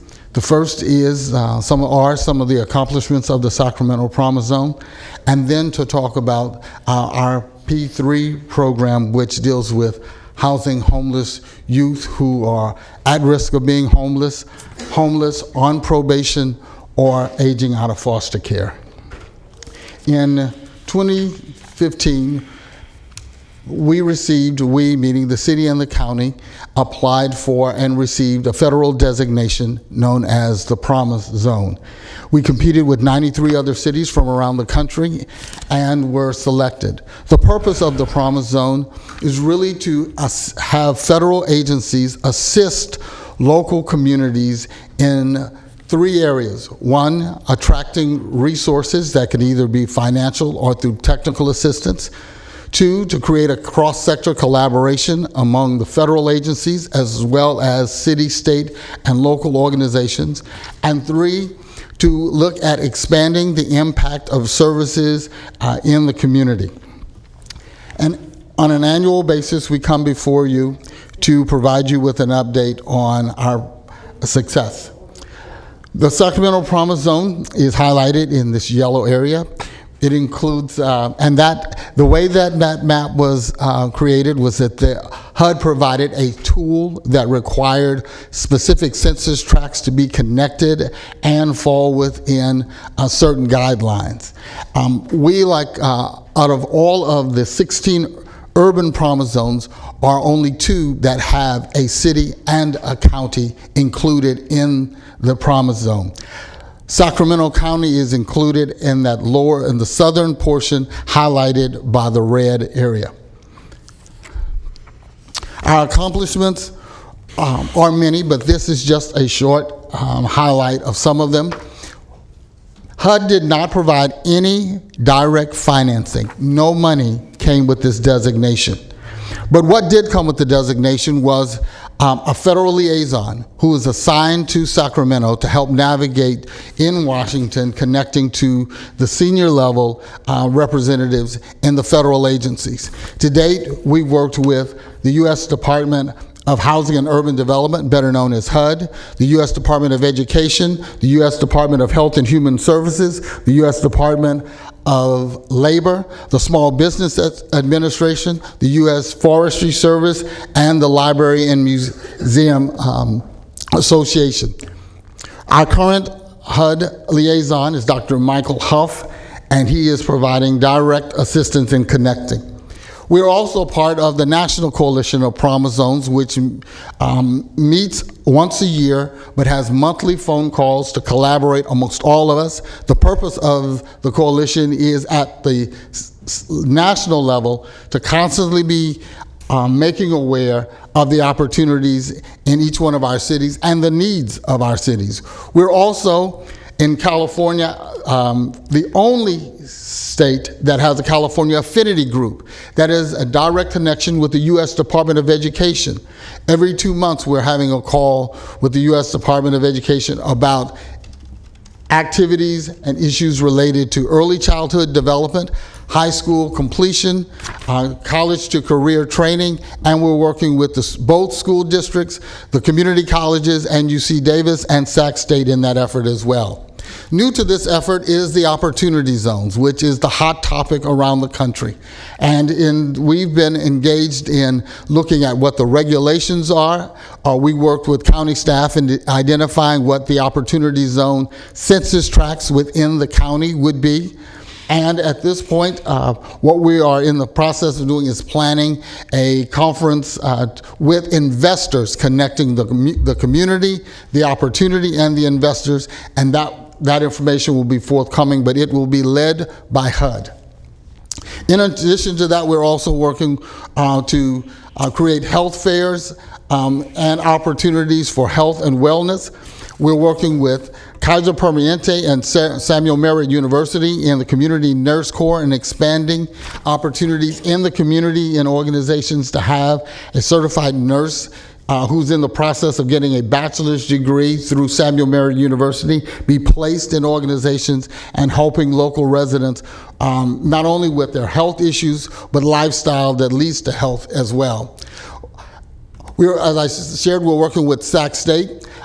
They were deliberate in identifying their downtown campus within the Sacramento Promise Zone to assist us in our job training and job creation efforts.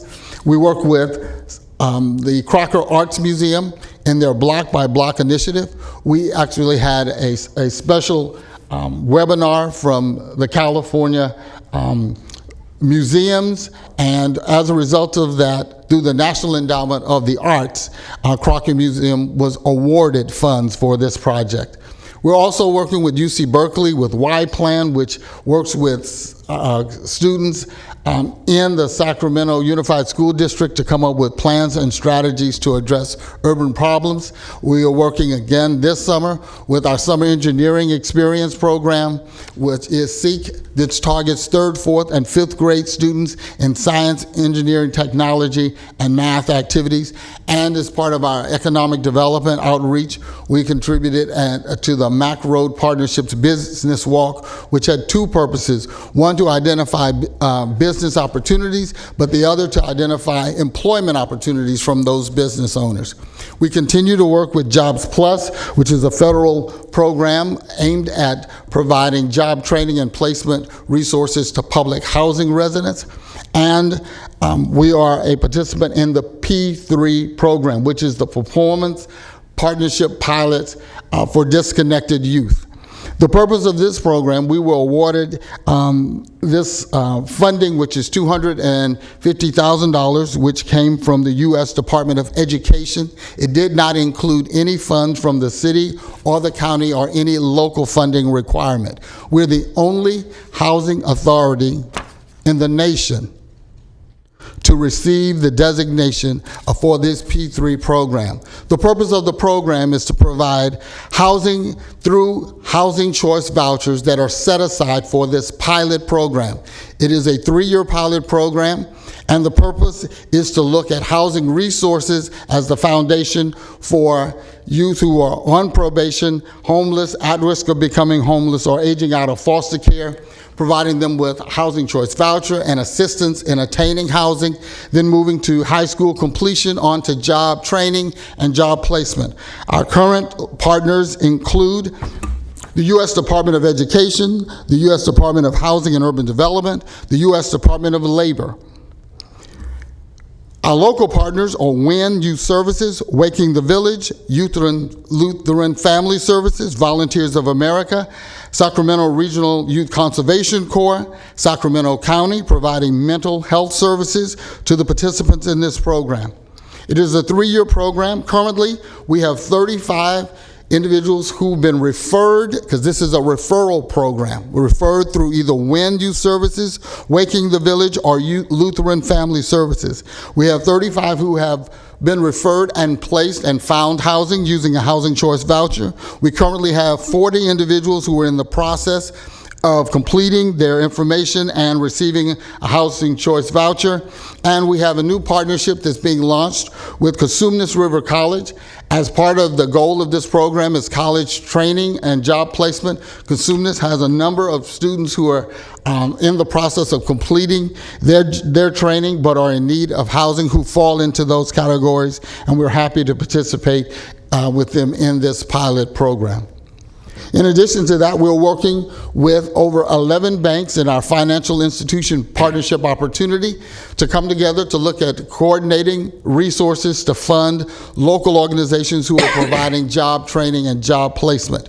We were invited to present at the Federal Reserve in Washington, D.C. We are the only Promise Zone in the nation that has this partnership, and we were asked to come and give an update as a best practices from Sacramento. We're also working with Envoy and CarShare to place electric vehicles, not only throughout the city, but particularly in the Promise Zone and in communities of color.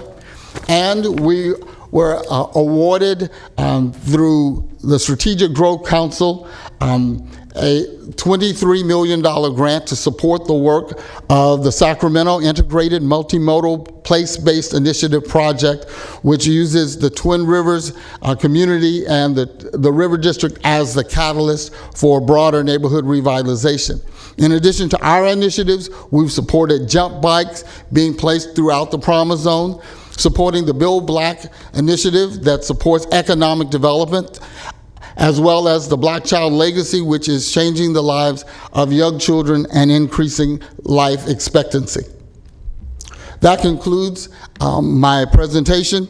Last month, because of the success of this program and the fact that we're leading the nation in addressing issues related to youth who are homeless, we were awarded we received an award from NARO, which is the National Association of Housing and Redevelopment Officials, acknowledging our work and our success in leading the nation and using what we're doing here in Sacramento as a best practices for others around the country to follow. Thank you. That concludes my presentation. I'm available for any questions. Supervisor Cerna. Thank you, and congratulations, first of all, on the award, Tyrone. So when you look at the map, and you mentioned this, there are basically two neighborhoods, two areas that are in the unincorporated part of the Promise Zone. Is there anything in particular you would stress about how Supervisor Kennedy and I should understand the opportunity as it relates to just the unincorporated area versus the larger portions of the city of Sacramento? Well, we're happy to discuss at any point opportunities, but our view of the Promise Zone is that it is one zone. And so many of our initiatives are not limited to whether it's in the county or in the city. It is how can this address residents in need. One of the benefits of the Promise Zone is that while we do have a highlighted area, all of the programs and activities are not specifically limited only to those highlighted areas.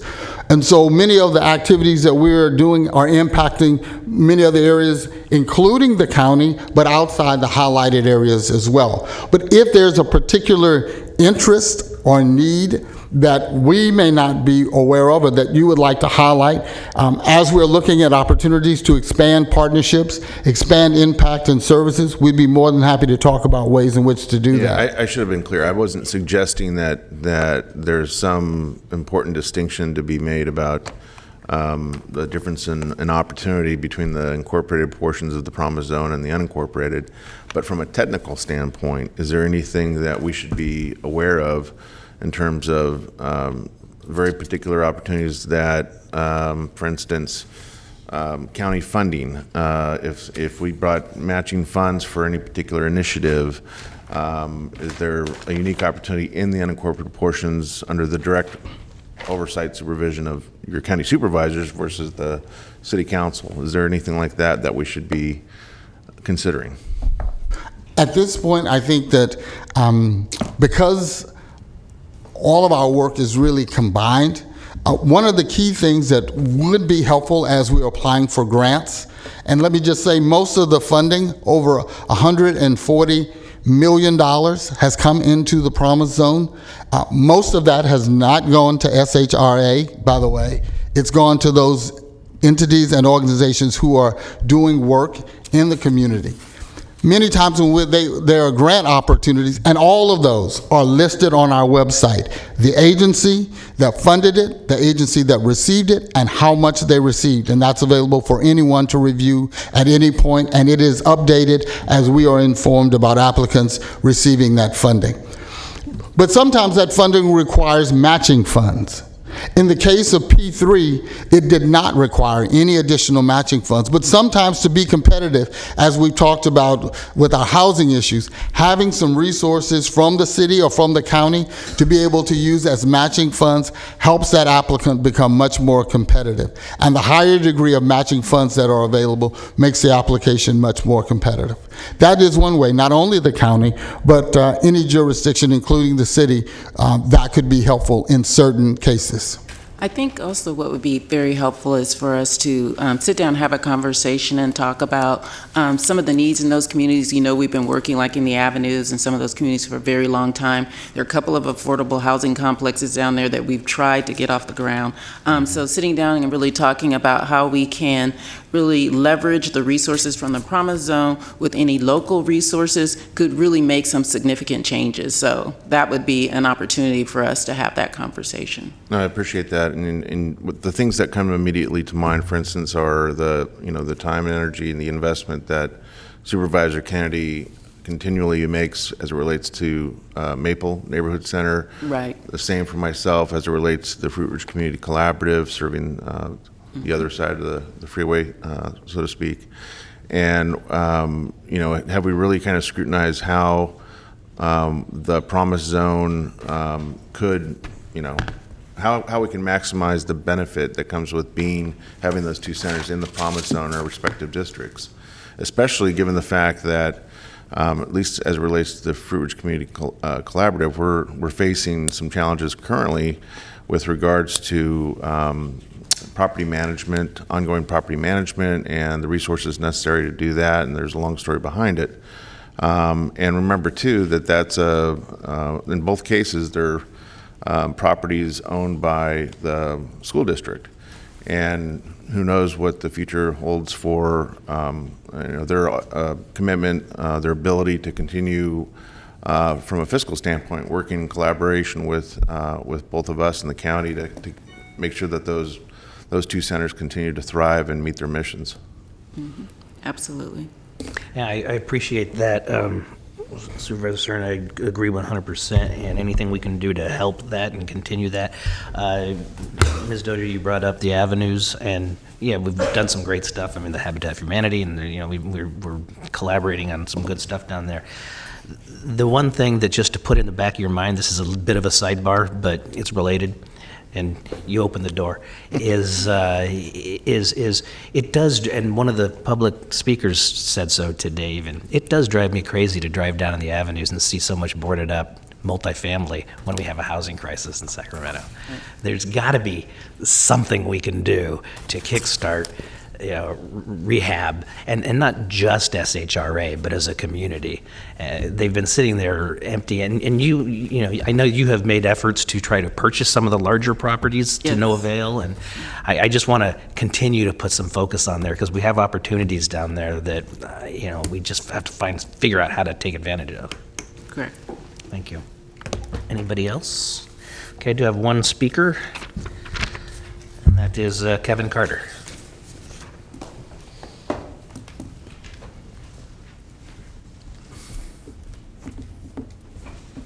Yes, I just wanted to just follow my brother's lead here. I follow the Promise Zone project for the last probably 4 years. I've lived in the Old Park community.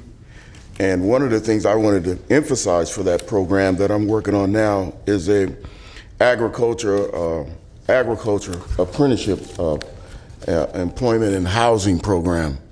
And that's for families that are dealing with poverty, and also students that are dealing with homelessness that may want to change their major into something more broad. So I believe that this program, Promise Zone, is a very effective program, and that's needed, you know, in our area and in our community. And so far, so good. It's been a success. Thank you. Thanks. Thank you, sir. All right, I have no more cards on this and no more questions from the board, so thank you very much for your presentation. Off agenda? So I will now call cards that have been turned in by the public for items that are not on the agenda. Remember that the board will be very limited into what we can and cannot discuss when an item is not on the agenda. Gwendolyn Gamble. Good timing.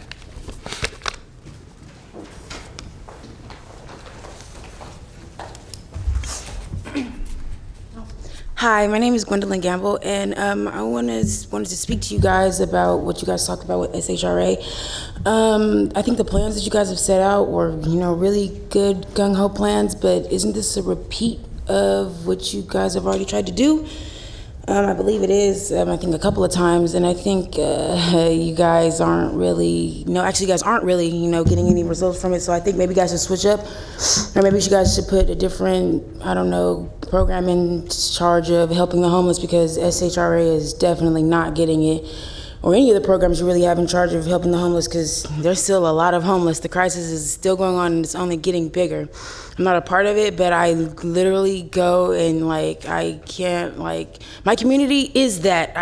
There's no way other around it. And they're waiting on you guys and the programs to, fulfill these promises that aren't getting fulfilled at all whatsoever. They're actually being chastised by your sheriff's department on a daily basis, waiting for your promises, and that's not okay, and that's not right. And I feel like you guys aren't, I feel like more funding wouldn't even make a difference, because you guys really didn't do anything with the first set of funding you got. So, I don't know, like I said, maybe you guys should try a different route, try some different programs. You guys might, get a different result, because I think going in the same route for the second time, multiple times, is just not gonna get a different, it's insane to think try to get a different result with the same type of, same actions, so. Yeah. Thank you for being here. Kim Church.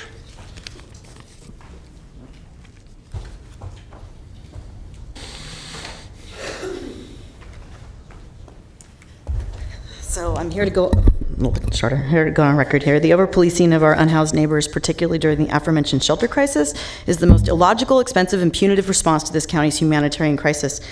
These policies and procedures are not mitigating the effects of the shelter crisis. Quite the contrary, the county's excessive enforcement of codes and ordinances is literally exacerbating the public health and safety crisis that you yourself declared. The paper trail overtly states the county priority was really with the HEAP funds, and that the only way to get those funds was to declare a shelter crisis. And then your grant proposal neglected the emergency need for what? Shelter. This is how the county of Sacramento is building housing on the backs, of people who Brother Carter said live in deep poverty, whose shelterlessness leaves them susceptible on a daily basis. People have been moved 5 times since they've been displaced from Stockton Boulevard specifically. The cruel move-alongs, the unusual sweeps, this results in perpetual displacement and trauma. This vicious cycle is very well funded from law and code enforcement. That public money would be better served solving the shelter crisis by what? Opening shelter. Look, I agree that we are also in the middle of a housing crisis. However, this has not been formally declared. What has been declared is a shelter crisis, not a housing crisis. But apparently that was just what the county did in order to solve a related but not the same crisis. There's no reason the county could not unlock the gates at 5700 Stockton Boulevard or any of the other vacant facilities tonight. We have neighbors who remain unsheltered, which only increases trauma, decreases health, and decreases safety. At what point is this derelict of duty on the part of the governing body? The plain truth is that the county is divided into 15 community area plans. They all have homelessness and they all need shelter. When can taxpayers expect our money to go to the most fundamental needs of our most vulnerable neighbors? As I perused the agenda today, I learned that just today you exchanged $250 million. $250 million was on the consent agenda. No discussion. Not one mention of the emergency need for immediate temporary shelter. It's like you're allergic to the topic or something. It's honestly really weird to witness, but we're following your silences. So I'm here on behalf of my neighbors who I have been involved with since early January, maybe December. Many of us were serving people at Stockton Boulevard site, as well as other sites, for a long time with no money, and we didn't ask permission because we weren't asking for your funding. So we are here to tell you that there are plenty of organizations and community efforts, grassroots efforts, that would support helping people to create safe and healthy outdoor encampments in the meantime until we have the housing that sounds like it's going to be very great when it's built. But in the meantime, people need shelter. Thank you. Thank you. Nikki Jones. She stepped out to use the restroom. Betty Rios.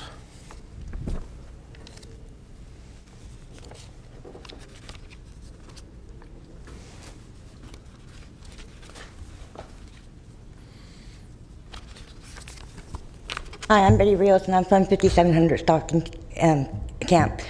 As of May 1st, my arm got broken by the sheriff's department, and on top of it, I am still in touch with everybody that was living there. They have been moved 5 times from their same spot. Now they have no equipment, no clothing, no food, no nothing, because the sheriff has came out and took it, all from them 5 different times.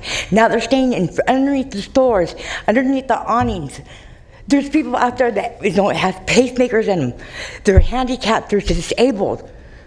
Nowhere to go, and nobody's offering them shelter. I was put in a program for shared housing, okay? I already have a broken arm. What about the people who are disabled? What about the ones that have pacemakers or a handicap or anything? They didn't even get offered. And they said they offered everybody there. No, they offered 5 people there. One lady went to jail because she did not take that shelter. This is wrong. Right now, I'm going to let you know, Pat Kennedy, in your district alone, there's going to be 222 more people homeless in 30 days because they closed down 2 more apartment sites. What about then? And now it's not going to be adults that's out there. They're from 16 months and older. It's going to be out there on the street in 30 days.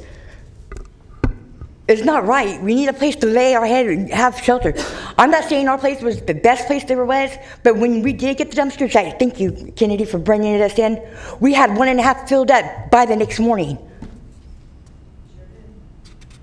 The time the other dumpster that was there, the reason that it didn't get dumped is because when you got your the toilet stand there for us, they put it right in front of the dumpster that they could not pick it up. So after they cleaned the toilet site, one time I had 4 guys move that toilet thing over that it can be dumped, and nobody still came out and they dumped it. Now, right now, I don't know what's going to happen to the people. They're getting heat stroke. They don't have no food. They have no shelter or nothing left because they've been displaced by the sheriffs 5 times, and then all their stuff got taken away. Thank you, Betty. Betty, before you leave, can I just ask you a question? So, I trust you've been offered shelter opportunities? Yes, I was placed in one. Okay, and what happened? It's been a lie. What they told me I was going to be able to have best passes come back and forth. I don't get them. I was told I was allowed to be gone from the house 3 nights in a row. I'm only allowed 3 times a month. to be away from my home at the shelter, or I would be thrown out.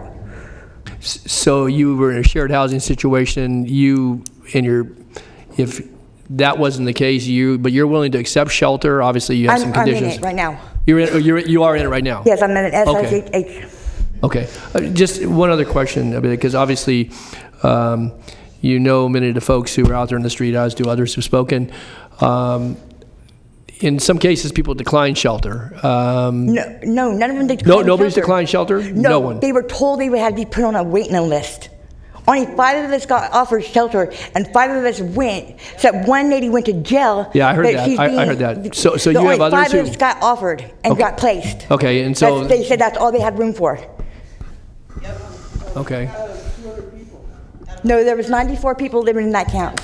Okay, so again, we don't have an abundance of beds, but I guess I would just turn to our folks if in fact, and I certainly Supervisor Kennedy's been very engaged in this, but I would just say that if we have obviously folks who are vulnerable and willing to go into shelter, and maybe we have such a backlog in the transition piece of that, but I think that certainly presents a real challenge for us. So again, I know that we have social workers who go out on a regular basis trying to help folks. There's never been no social workers came out to that camp. Nothing. Nobody. Well, ever came out I and think helped some us. did. I'm not going to get into that. I'm sorry. I need to interrupt. Yeah.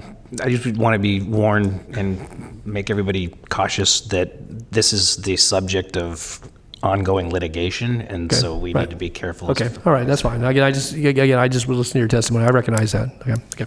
Thanks, Betty. Thank you, Betty. Mario Morales. He also stepped out. Thank you. Robert Copeland.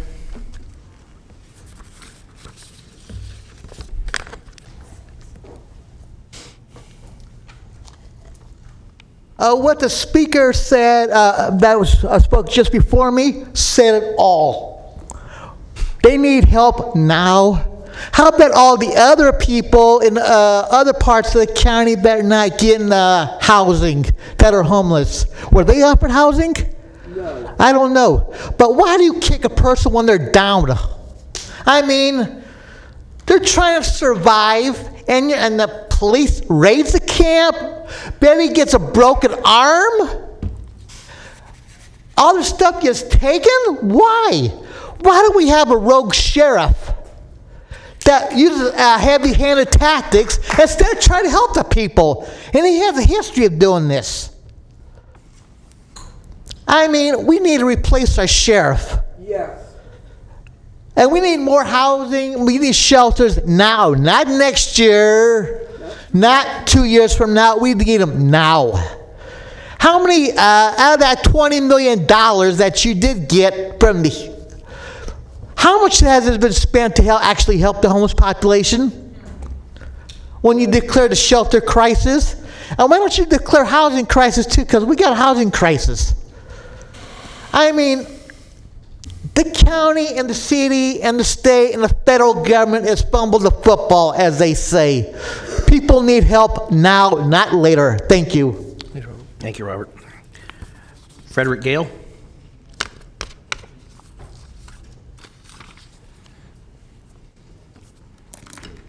Mr. Gale, we are in receipt of the handout that you provided. Thank you very much. That should be very definitive that it's begun to waste a lot of my time on nothing.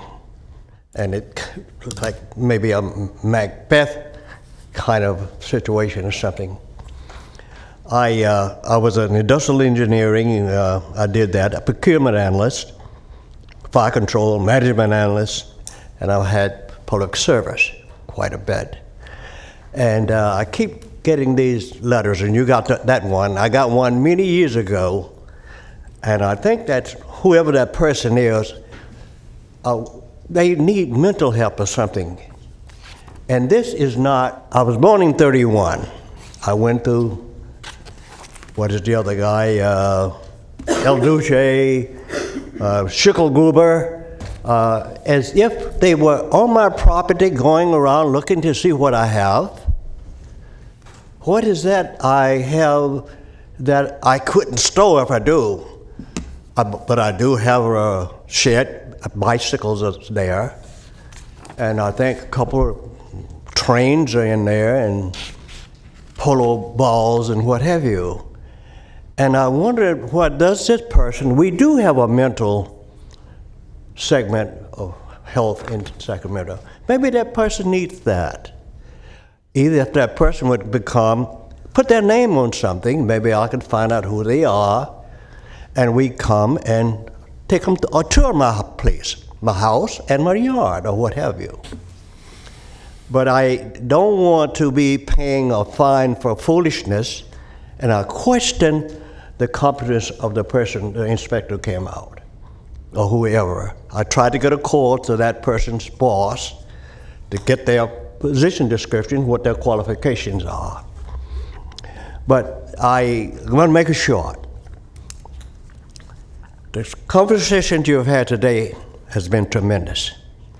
And I have always had the greatest respect for this board, the Board of Supervisors, because Sac City has become a laughingstock at times.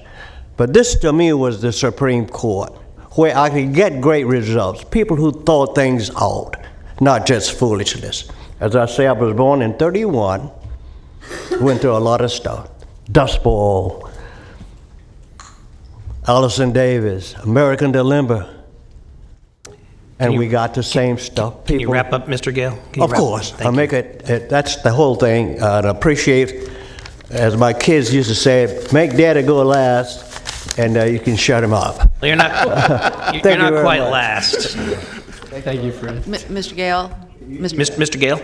Yes, sir. Yeah, I just want to say, you know, someone from my office has been out to your house, and I've seen the pictures. I would request that you work with the county executive's office, maybe Mr. Leonard, Mr. Leonard, of course. And my office too.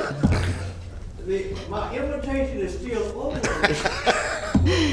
I Yeah. can't have you all at once. Right. Well, you needed. All fun. We would have tea and sandwiches. Okay. But to further work your complaint. Okay. You bet. Thank you. Thank you. Nikki Jones has returned. Mr. Leonard, if you'd give Mr. Gale your card, that'd be great. Thank you. Yes. Just add it to the collection. So I'm here to encourage us to recognize that no matter how much we push people around, they continue to exist, and they continue to matter.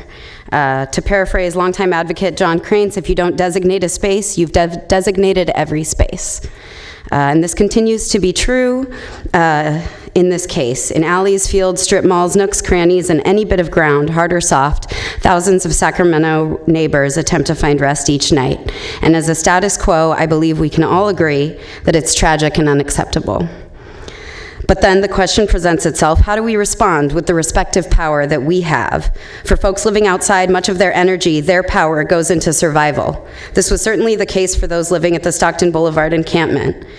And blessings, Patrick Kennedy, and perhaps false hope when dumpsters and porta potties finally arrived at the encampment, it felt as if perhaps the larger community was realizing the benefit of adding value and support towards those attempts at survival. It seemed as though we might be taking small steps to address the actual public health crisis that people living outside are at all times experiencing.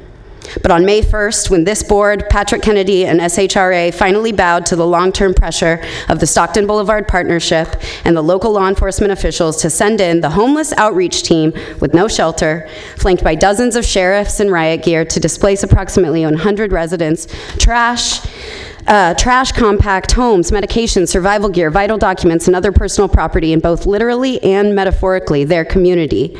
I realized that that was not the case and that we were in fact doubling down on criminalization and forced migration in our county limits, and that seeing it so closely and hearing folks' response, I can only call it torture. And as in the midst of an actual and declared shelter crisis, of course we need housing. It's what we've been asking for all along, but as today's presentations proved more than anything, for most folks outside or on the edge of homelessness, that housing is years off, if it will ever reach them at all. And I don't know that y'all appreciate the destabilizing nature of your unconstitutional move-along policies. For the people it is enforced upon and their and their support systems. And as a longtime outreach worker who has collaborated with other providers and people living outside to create self-determined stability and strategies out of homelessness. I can testify that the general consensus among us, people who directly provide service and those it affects, that ongoing displacement interrupts, disrupts, and destroys the possibility for successful service intervention. And I invite you, those in power who are calling the shots, who are sending out these outreach teams with no tangible services, even their trucks empty as people are forced to push and push and push their belongings. I invite you to join those working towards survival as consensus. If y'all join, it's Interagency Council on Homelessness, the Ninth Circuit Court, we've all decided that this criminalization, this displacement, I'm going to go ahead and wrap it up, that this displacement, not only is it not cost effective, not only is it wasteful, but it's harmful, that it hurts lives every single day. And y'all can choose to do something different. You can choose to hire actual outreach workers, actual social workers, but instead you send out the same police that are moving people along, and that continues to be unacceptable. Something different. Thank you. Mac Worthy.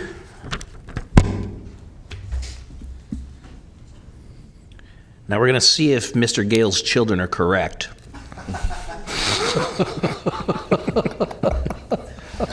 He's only about 4 years older than I am. So what it is, you got to streamline SHRA. SHRA should specialize in housing, not education, not child development, and not medical. Get rid of that. That's too much in one package. Too much in one package because too many people fall through the loophole. And also, do you want just on what we had, the person called you for us to talk about? You want me to raise that today? No, we won't do it here, but okay. I will just say you just briefly that the person did call my office, and we have been in touch with that person. Yeah, that's as much as I'll say here today. Yeah, but see, the thing about it, the federal government is involved in the black mold too. Yeah. Okay. So we CC the state governor, we CC everybody, we can CC all the way to Washington D.C. It's critical. Also, we found in that investigation, she have an attorney, but he's in Oakland. We found the name Antoine, a developer, 2 citations on construction and on environment. Also, we found that he offered $500,000 to put him and his wife's name on the thing downtown for the city. So you're dealing with some things here people be aware of. Just like the lady said, the $500,000 came in. We got to be anonymous, big time money coming into here. Somebody buying somebody. See, these things we got to get rid of. We got to look at when we see that these things come through and the city got too much property. We see the same thing the federal government done for years. They own it, this town, because of the bases. Now the city and county began to own it. Educate people the repercussion of living into public property. It's a repercussion to live there, people. That should be a quota on how much public property can be against free enterprise. Educate the people on when you see a developer come in and when the profits leave that piece of property, where it goes out of the city. We got to understand that. And when we talk about home ownership, we got to teach people. All this stuff about Wells Fargo do this, let's teach people about the sales tax. When the sales tax come in and go to into a bank go to the state before it comes to city and county, how much interest does it draw? Can you wrap up, Mr. Worthy? So, these are the things that we want to know, the public to know, because the public is off, people. That's not only black, across the board, people. It is a disgrace for the knowledge of what's going on in government here. Thank you, sir. And we do have the return appearance of Mario Morales. That is the last card that I have. I put one in for, also with mine. What wasn't on the agenda. Maybe you don't want to hear from me, but. No, I don't mind hearing from you. I just missed it because we had 2 other cards from you. Go ahead. Thank you, board, for having me here today. My name is Mario Morales. I'm from Stockton Boulevard. I was one of the people that the state threw out of the little homeless camp from over there. And I'm sitting here listening to most of this meeting this morning, and I feel overwhelmed because it feels like I'm fighting a giant, just trying to, get some safe housing or safe spot to stay. You know, and it's true, they're moving us up down Stockton Boulevard and to the cemetery, like the one man said, but they're pushing us out of the cemetery this past week. You know, and all we have left is to move back to Stockton Boulevard, you know. I made a suggestion to you, Mr. Patrick Kennedy, last time we had that emergency meeting about, since you took all the homeless out of there, they're going to be back in front of the businesses. You know, and we don't want to be in front of these businesses. It's embarrassing. I really don't have no much to say because I feel overwhelmed like I'm fighting a giant. Mr. Cerna. Thank you. Mr. Morales, thanks for your testimony. Have you been offered any assistance from county social workers or others at the county for some shelter options? No, not really. You know, they came out and they talked to, they got my name and stuff, but you know, they've never came back. I'm still right there on Young Street. Will you do me a favor before you leave today, after we close the meeting down? If you talk to Mr. Wagstaff, he's the gentleman all the way to the right, get his card and talk to him. If you would have a conversation with him, you might be able to get more detail about your situation and find out if there's an opportunity for us to help you find that shelter. How about some of these other people who I sleep next to, who come sleep next to me? Can I give them his information too? Sure. Yeah. That's it. I don't have nothing to say. Are you done? I mean, Yeah, I'm done. Okay, thank you. Thank you very much for being here. Wanda, I have a card for you for 41 and 42, not for this, but you're welcome to come to the podium. On the bottom, it's, we're not on the agenda, the Rogue Police Department? It says that. Yeah, okay. Okay, go ahead. Okay, so I'm right. I did put that on there, Yeah, right? go ahead. Oh, okay. Yes. I thought maybe I had lost my mind. No, your mind's just fine. Okay. The things that these people are experiencing, the first people that they see are telling them, we want you to disappear. Don't be seen. Don't be anything. You can't be anything. How would you like each and one of you to say, oh, I'm nobody. Okay. You guys don't know how it feels because none of you have been homeless. I have. 1989, I had 3 teenagers, I told you. And when we talk to the first people that come about, the police, they demean you, they disrespect you, they have belly clubs, guns, and it's not constitutionally right. How would you like to wake up in the first thing in the morning and you see a belly club in your face? I wish that you guys would experience that. How would you like to be said, you don't want to be appeared? We don't want to see your existence. How would you guys like to feel that? You don't exist. Well, you guys aren't doing nothing, so we may as well expect you not to exist because nothing's happening. We have a rogue sheriff that makes statements that are so off the wall that no one will legally touch him. So his officers are walking the same line he is, doing whatever they want, however they want. Trust me, I can show you pictures. I have video of disrespect. I will never respect another officer as long as I live to this day unless this stuff stops. My father was in law enforcement. I've never been treated disrespectful or pushed or tried to be killed by an officer. One officer tells me to get away from his vehicle, I do it, and the other officer hits me. Who do you listen to? Where's your consciences? Where's your compassion? I'm compassionate about what I feel because I've been there. I know what these people are doing. And now I can say I've been tried to be killed by the sheriff's department here in Sacramento. And don't please tell me I have only a few minutes because I have the rest of my life. Thank you, Wanda. Okay, that's the last card I have. We will go into recess and go into closed session.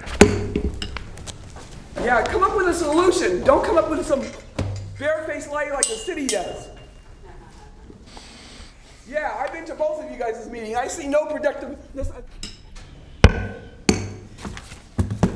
Good afternoon. Call back to order the June 4th, 2019 meeting of the Sacramento County Board of Supervisors. Would the clerk please call the roll? Supervisors Frost? Here. Natoli? Here. Peters? Here. Cerna? Here. Kennedy? Here. And you have a quorum. Next item. Item 44 is the appeal of a tree violation for a property located at 3929 Minnesota Avenue in the Fair Oaks community. The appellant is Marco Andrade, and that's it. Good afternoon, members of the board. Leanne Moffett, your County Planning Director, here to present the item. You previously heard the original materials and staff presentation on May 14th. You heard a presentation from myself as well as the appellant, Mr. Andrade, who is here again today. You continued the item, asking for a meeting between staff convened by Michael Penrose of the CEO's office, as well as other staff with Mr. Andrade. We did hold that meeting on May 16th.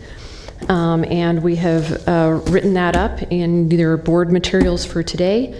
In addition, I have done a fair amount of research and encapsulated a timeline in attachment 2 to your board report of all the steps back and forth along the way. So I won't go through that line by line, but that is there for your review. In summary, staff is continuing to recommend that you deny the appeal of the tree violation based on this additional review and based on the meeting. Mr. Andrade continues to be concerned that staff was non-responsive. Staff feels that Mr. Andrade did not respond in a timely manner and did have other mechanisms in order to reach staff. So that pretty much summarizes the staff report. Do you have any questions? Thank you. Are there any questions of the board? Then I believe we'll hear from Mr. Andrade.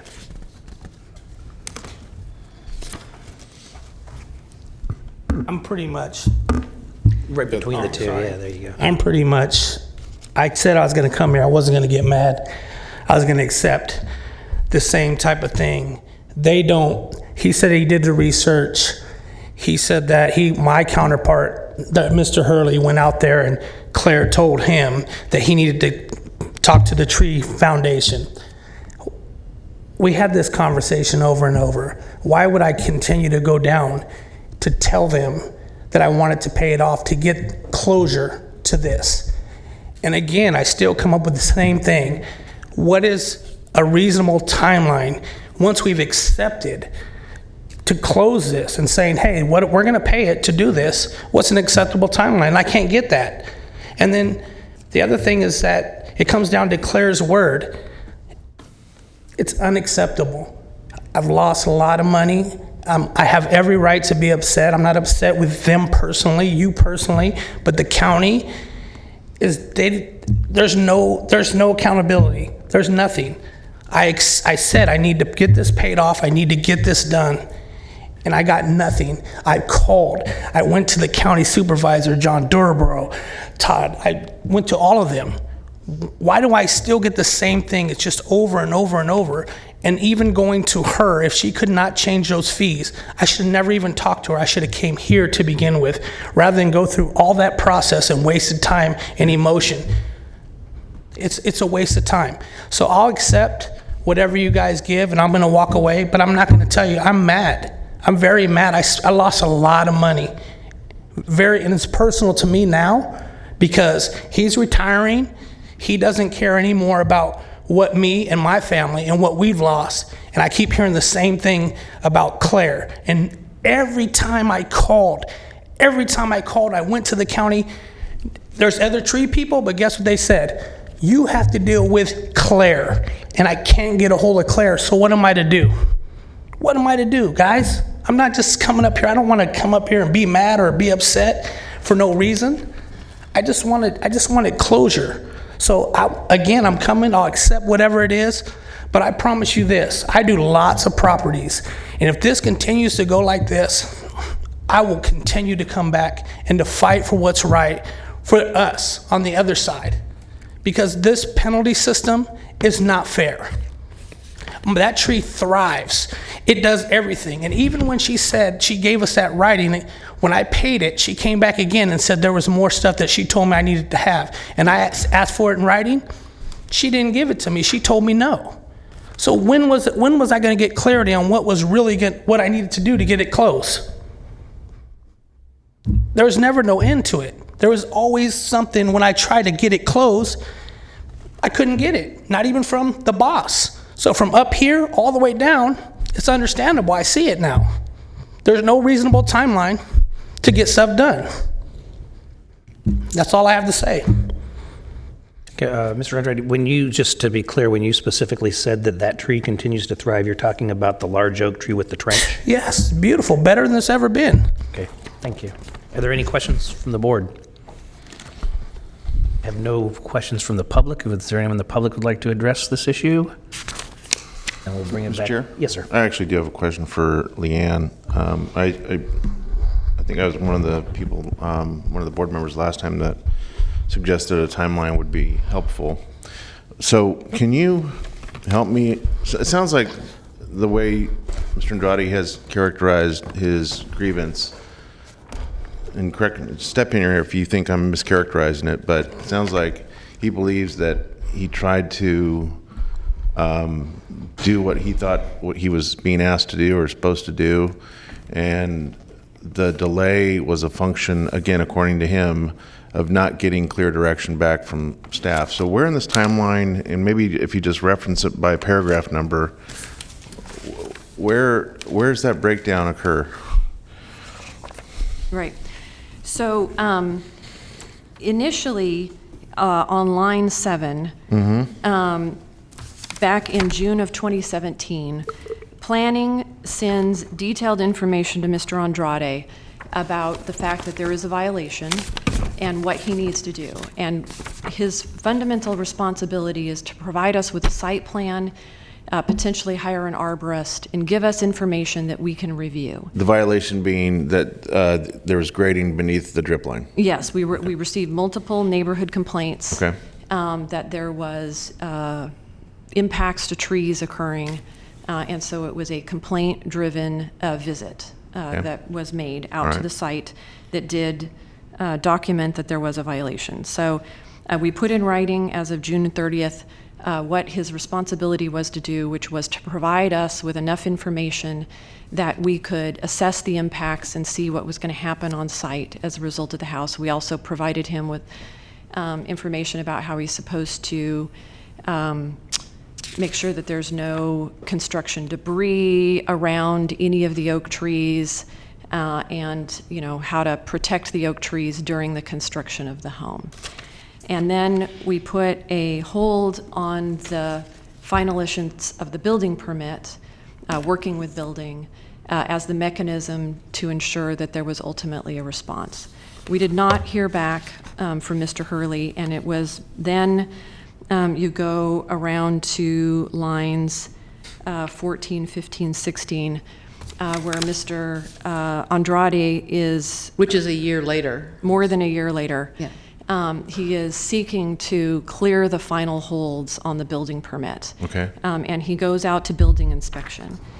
The information that he received, our website, the business cards, they provide a variety of options. Visiting the Downtown Business Assistance Center, we have a tree phone line, we have a tree email, in addition to the personal email and voicemail of Ms. Williams, who is the primary contact with regard to trees. It seems likely and apparent that Mr. Andrade did seek to try to reach Ms. Williams. It was a period which she was working about half-time. She was out a bit. But there's no indication, nor has he ever asserted, that he tried to come downtown, that he tried to call the tree line, which was maintained by other staff people, that he did the tree email. So there are multiple ways of reaching us, and he did not seek in that little window there in like October when he was trying to resolve this. he did not avail himself of any of those mechanisms to reach us. So what is the standard protocol when, in an instance like this where you mentioned it's complaint driven, so our staff go out on site based on that complaint, they see what they determine to be a violation. Yes. Right? So a clock starts, correct me if I'm wrong, but a clock starts ticking at some point, at that point? No, what we simply do, because, we have limited staff, so we are complaint driven, we put a hold on the building permit, knowing that eventually, presumably, he's going to want to clear that hold, and then at which point in time when he's seeking to clear the hold, he'll do what he needs to do. But at that initial contact, I'll call it, between our site inspection folks and the builder, yes. At that point, is there a suggestion, a recommendation, some advice that's given verbally about how to go about clearing the issue? Is it spelled out in greater detail? Is there a form that is handed to the individual that describes how you get this cleared? Yes, so in the written materials which were included in your prior staff report, indicate how to clear the site, which is give us a site plan, that you can hire an arborist to estimate the impacts to the trees. We can review that. Alternatively, as a courtesy, we can come out to the site and estimate those tree impacts. But that can take a few weeks for us to schedule. But there are other options for him to clear it, including hiring his own arborist and having us review that. So from that June 30th, 2017 initial contact, there was silence. There was nothing. Well, in the timeline on line 8, you can see that our staff recalls that there was some discussion of the violation over the phone, that Mr. Andrade felt that the fees were too high. I don't have that in documentation. We had that from notes, from staff notes, and then there's no follow-up. Okay, so some of the initial reaction from that June 30th interaction was a grievance expressed about the value of the fines. Right, and then cost of the fines. On line 11, there's more neighbor complaint that a tree was removed, and so the direction was not followed. The trees were not protected, even though he had been informed that he needed a tree permit in order to remove a tree. And despite the initial contact, an additional tree was removed completely. So typically with someone we're working with, we'll try to make sure that they get the permit in advance. There was also impacts to the third tree as a result of the driveway. I don't know if we'd worked with them, whether there was a way to reduce those impacts or not. We didn't have that dialogue. There's 2 trees you said that were cut, ma'am? Cut down? One tree. Okay. One tree. Sorry, I thought you said 2. I do have an arborist report. I will bring it back even after I told you for that tree that we cut, it was dead. So that's the 15-inch diameter at breast height tree. Yeah. So that's a violation after the initial contact about the first violation, which was the trenching beneath the drip line. Yes. Okay. Then there was paving of the driveway over the drip line of one oak tree and the removal of a third tree. Okay, I think I understand. Okay, thank you. Any other questions? No, I would just suggest in the future that when you hear from the county staff, which you did in June of 17, that you immediately get into it. And I agree, I understand you think the fees are too high, but you can't ignore them. I didn't think the fees were too high until after we couldn't get in contact with them for a long time and we lost that initial sale. Yeah. So you guys keep coming back to that point. Sorry, I thought I turned off my phone. I apologize. But in reality, I never complained about the fees until I didn't. We lost that first sale, and it says that. It says June 30th, 2017. You No, complained that's about not. That's fees incorrect. Too high. That's incorrect. She's talking about when she first sent the paperwork to me.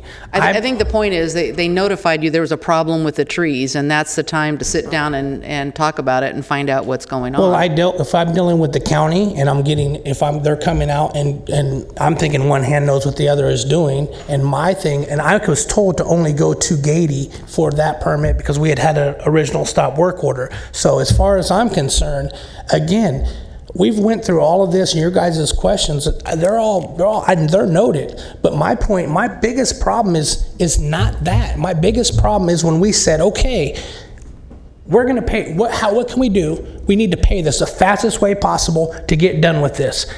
Miss Williams came out to the property and told us, she would give us a number. And we told her that we needed that number. She said that she told David to get in touch with the Tree Foundation to save $300. At that point in time, my question to them is even to him, and why I get so upset, it's like, why would I go down to try to pay it? Why would I go down there to try to give a check and say, hey, I need to pay this?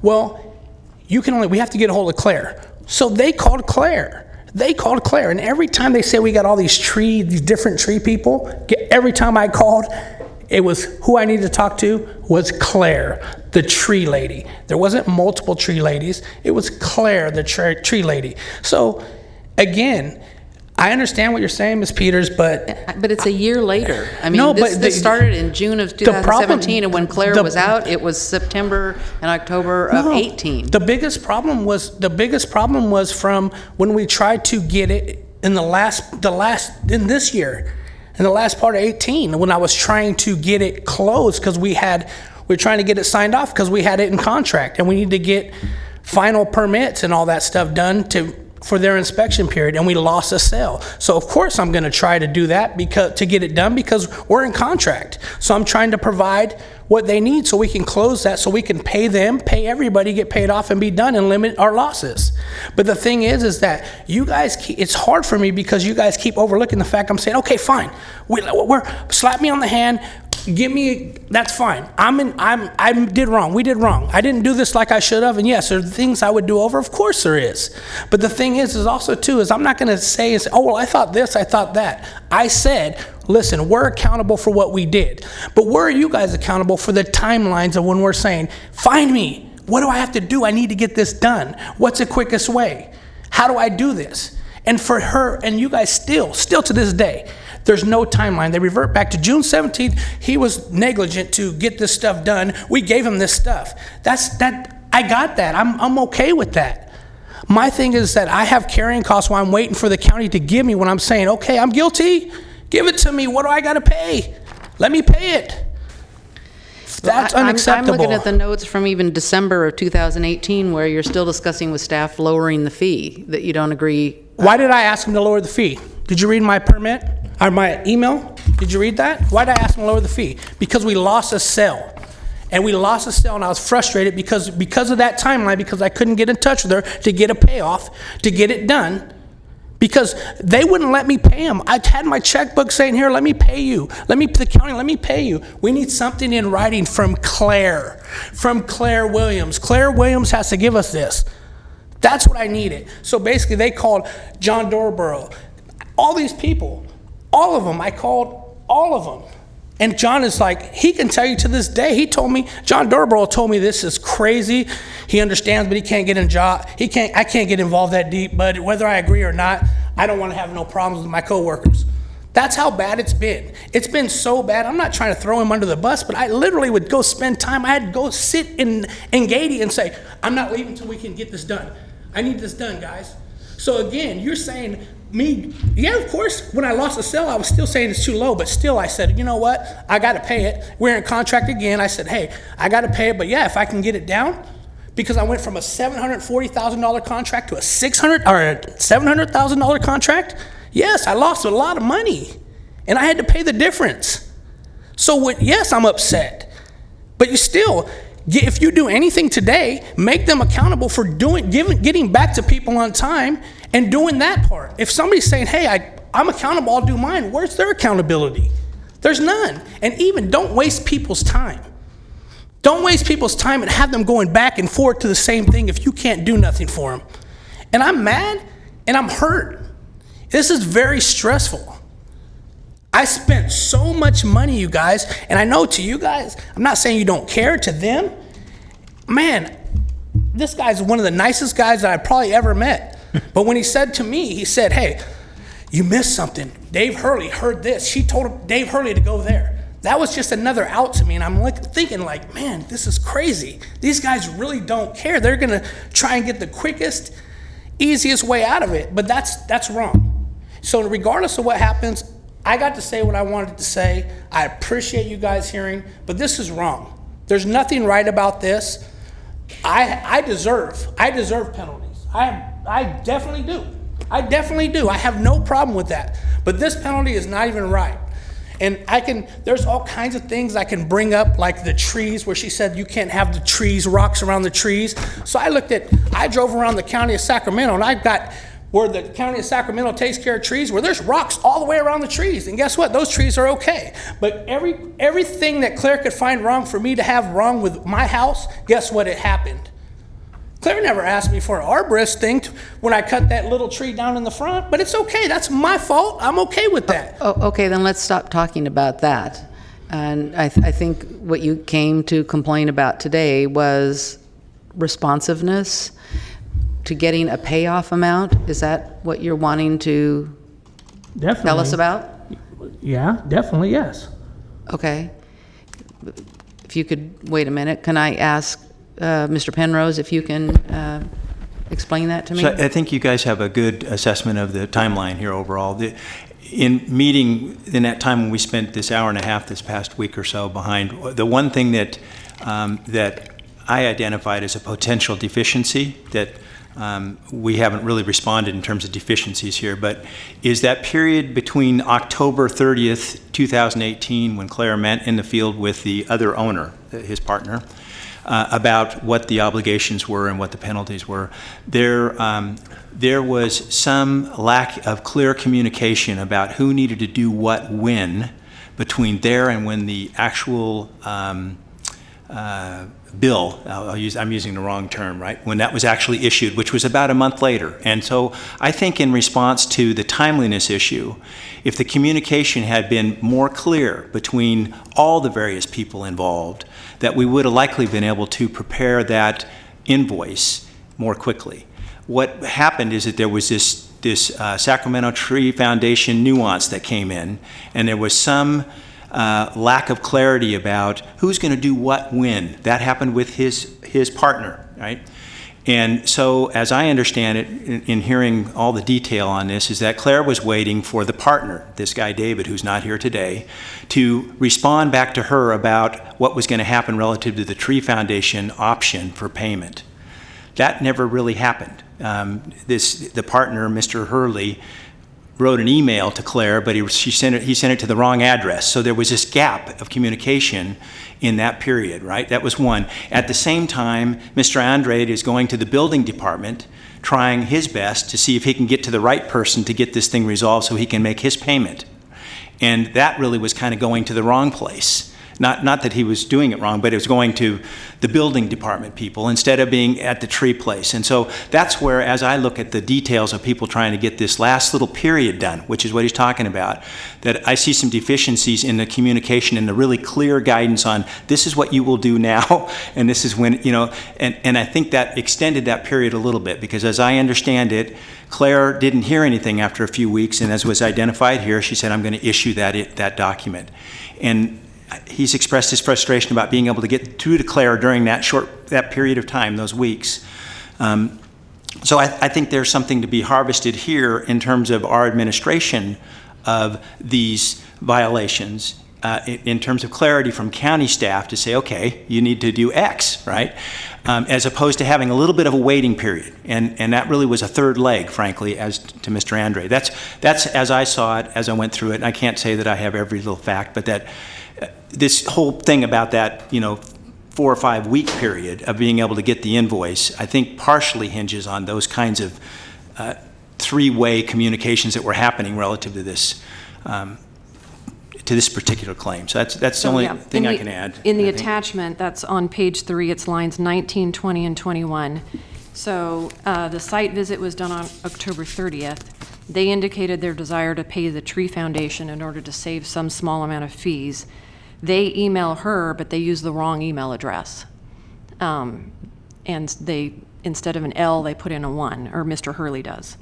So then when we don't hear back, Ms. Williams finally issues the invoice on November 20th because she's never heard back from them at all. Yeah.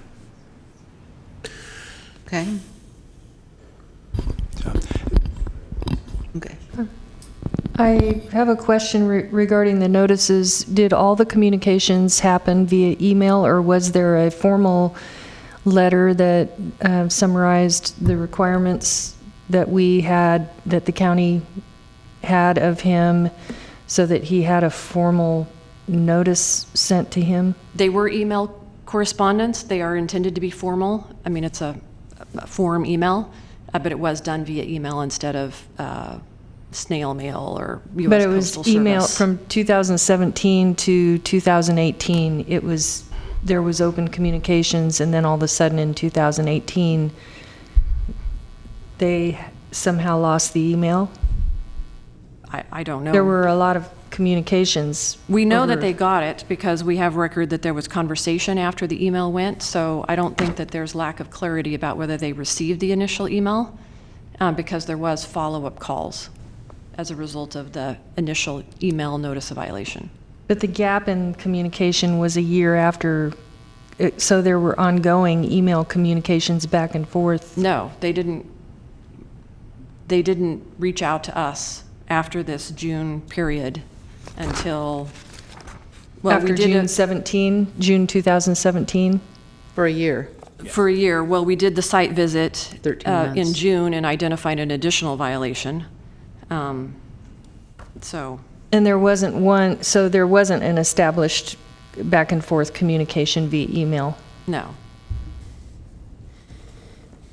They were not reaching out to us. We had the hold. We were waiting for them to clear it. But it was clear that they had received it because Yes. you received communications that they got it. Yes. Thank you. Thank you.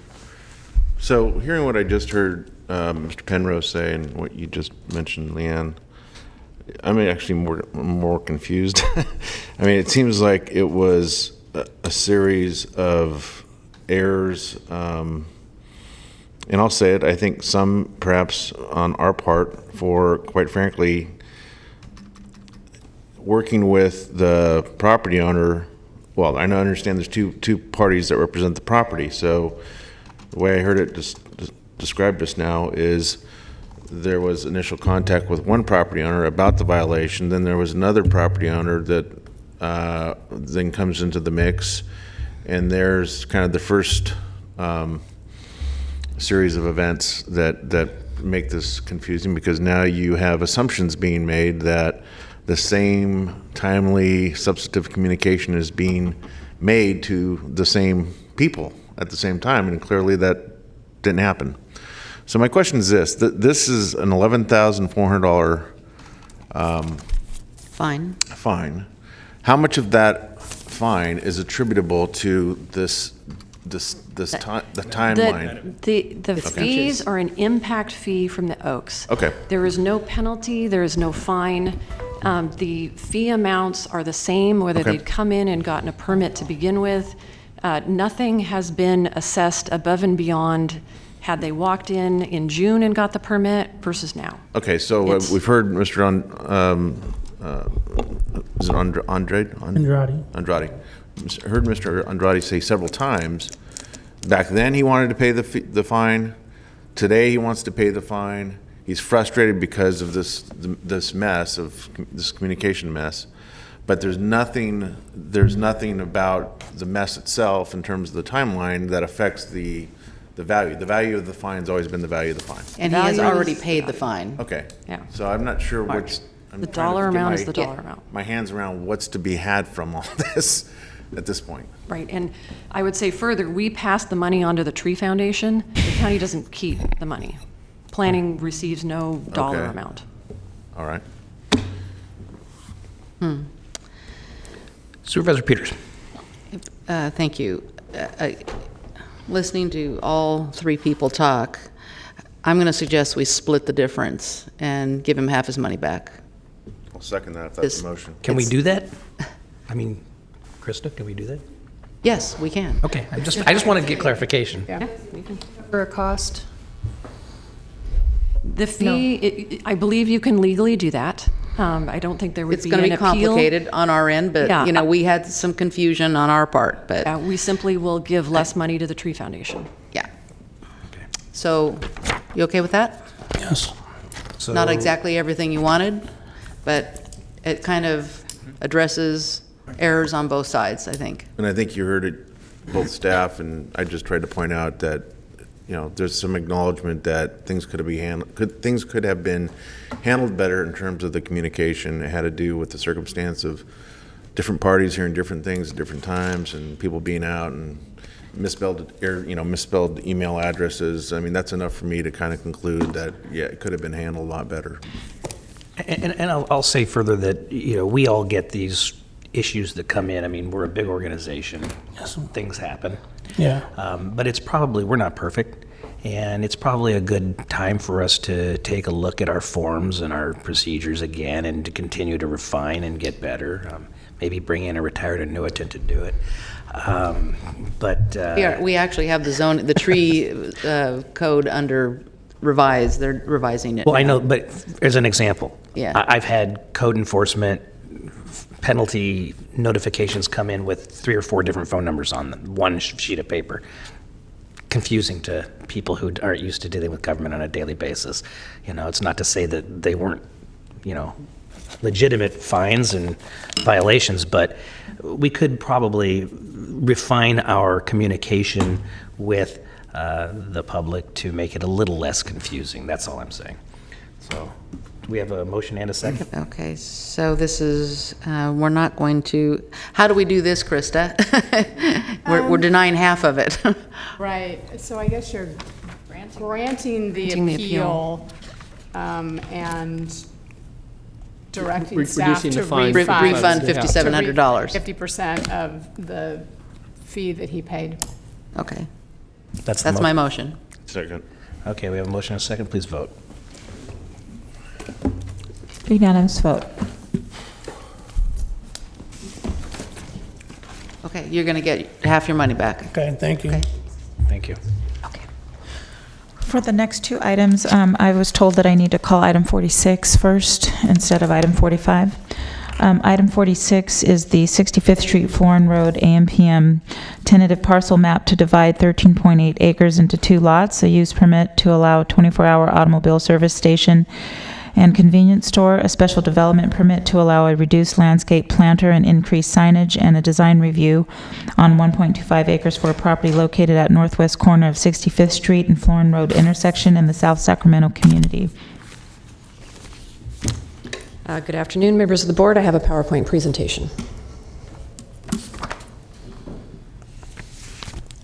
This is the proposed new ARCO at the corner of 65th and Florin. The site is in the current Burlington Coat Factory parking lot in the South Sacramento community. The overall site, including the Burlington Coat Factory, is a little over 13 acres.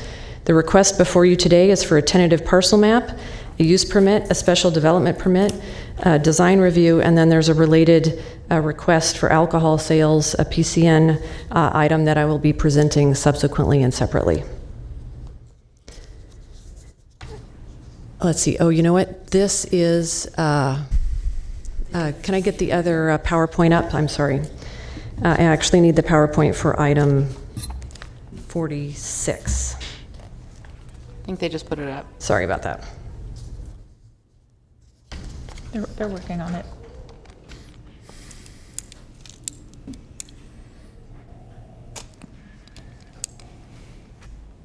All right, there we go. Again, here we go. This is the project site aerial and a photo of the location. Looking north at the project site with Florin Road in the forefront and 65th Street perpendicular off to the right. The tentative parcel map would split off a 1.25 acre corner to create a separate site, Lot B, for a convenience store, drive-through restaurant, and gasoline service station. This is probably the best view of the project for the 24-hour convenience store, 24-hour drive-through restaurant, and 24-hour gasoline service station. So the rendering on the right would show the site with the proposed landscaping improvements and the building and canopy installed. Could I ask a question, Mr. Chair, just on that site plan there? You have a very busy RT bus stop there. A lot of activity in the area. There's public services and certainly a number of other activities would draw folks there. I guess I'm curious as you go through this is that you show the low water use landscaping there, but you don't show a direct path to that bus stop. There's a direct path in the sense you got to walk through the driveway, through the curb cut, and I would be willing to bet within days, if this is approved, that landscaping be installed would be trampled.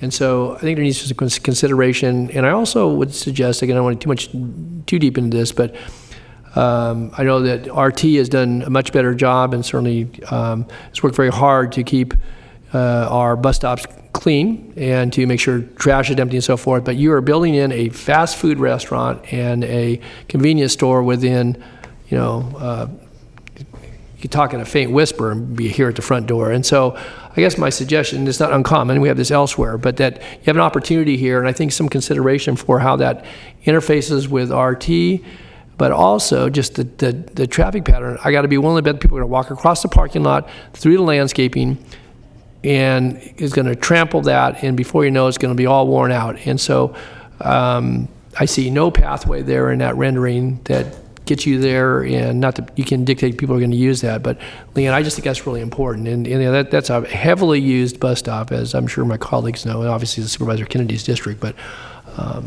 Right.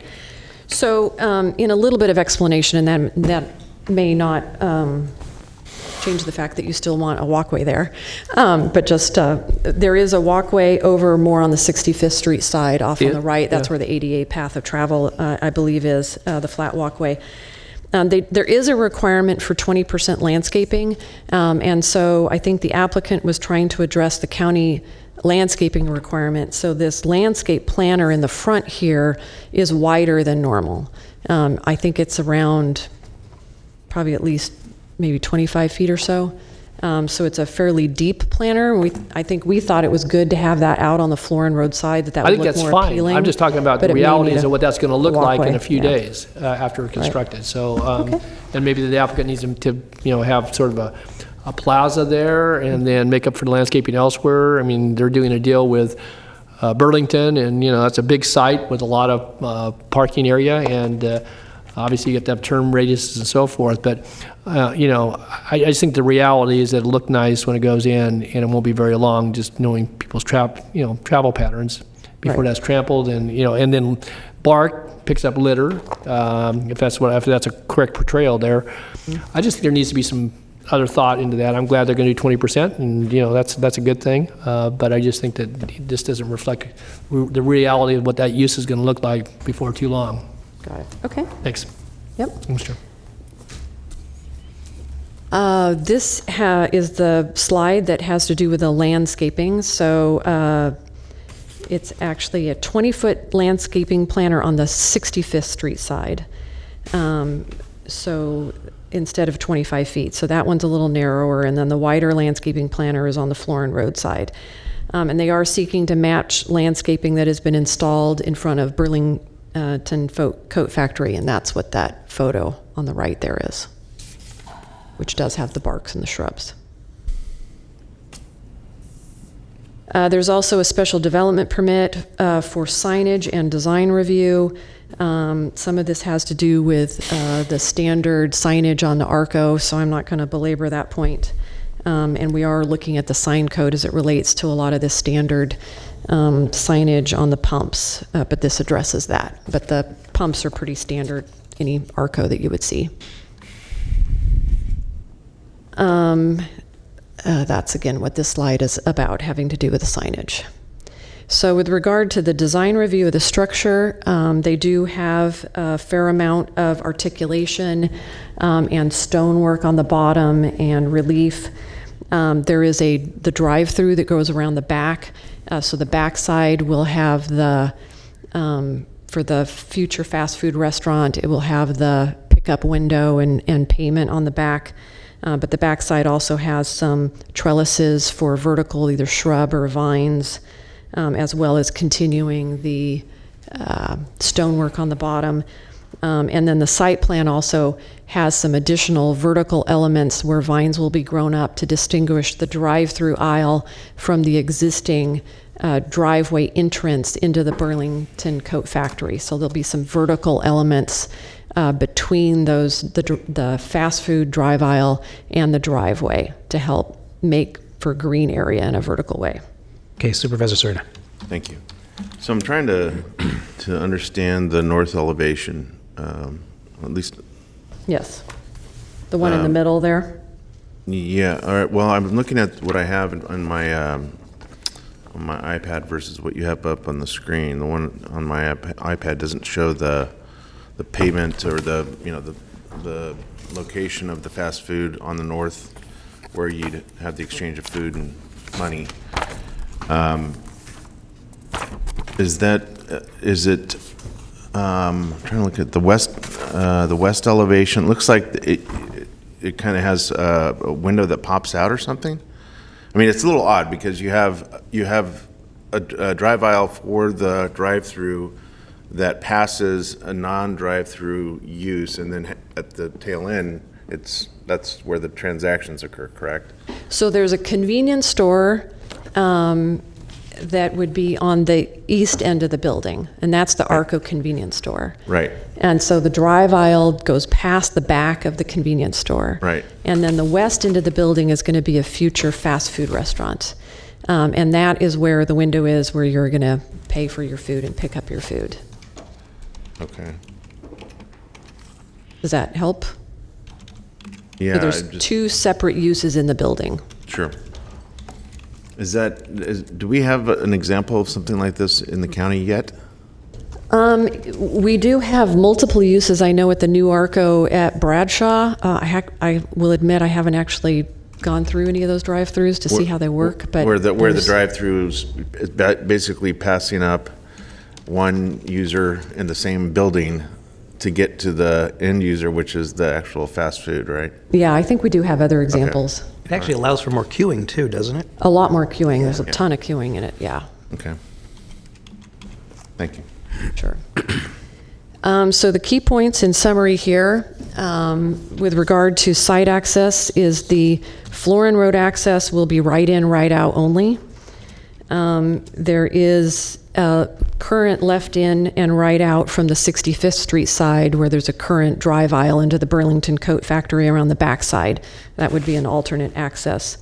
There are two internal driveways through the existing shopping center, and there's going to be reciprocal access agreements between the two. There is a CEQA document that was done with a fairly thorough traffic analysis there, looking at all the truck radiuses and how the gas is delivered, and concluded that that would all be fine and that there's not significant traffic impacts. Noise was evaluated from the restaurant, from the amplified speaker. Again, there is a small amount of RD40 zoning across Florin and down to the west. It's kind of the opposite side of where the speaker and the drive-through are, blocked by the building. That was great community planning, by the way. That was built way back in the 70s, but to put apartments in between a car lot and a liquor store, that made a heck of a lot of sense. Right. So the recommendations on the use permit and the other associated entitlements are approval with regard to design review. The Community Planning Advisory Council considered this in February, and they recommended approval on a 5-0 vote. The Planning Commission met on April 8th and also recommend approval on a 5-0 vote. So Resident Tolley.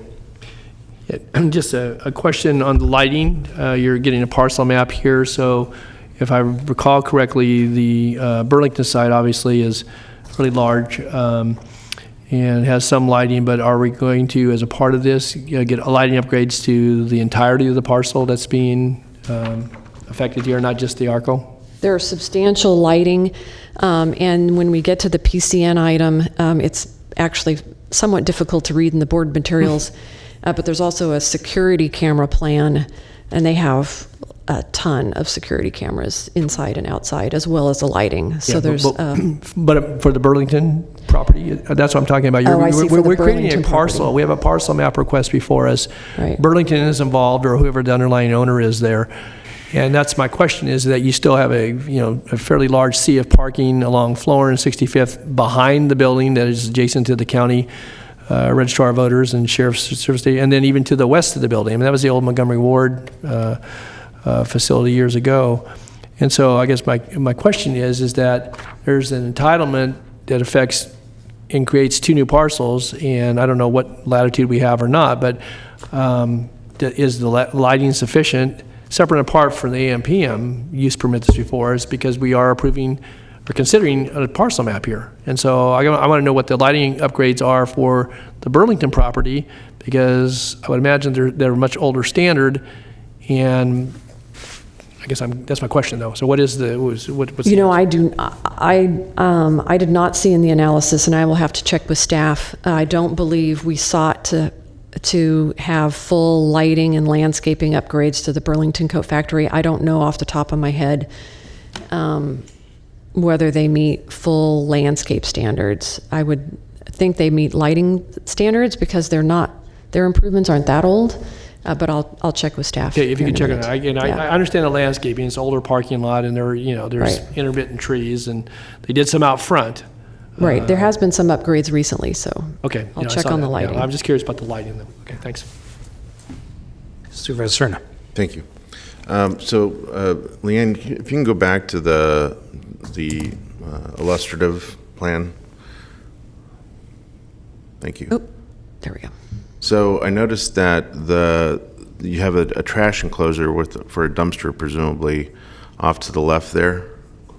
Yes. So have all the clearances been confirmed for the operation of a truck to go in there with their forks, I presume, pull it out and Yes. then lift it up with a canopy that close?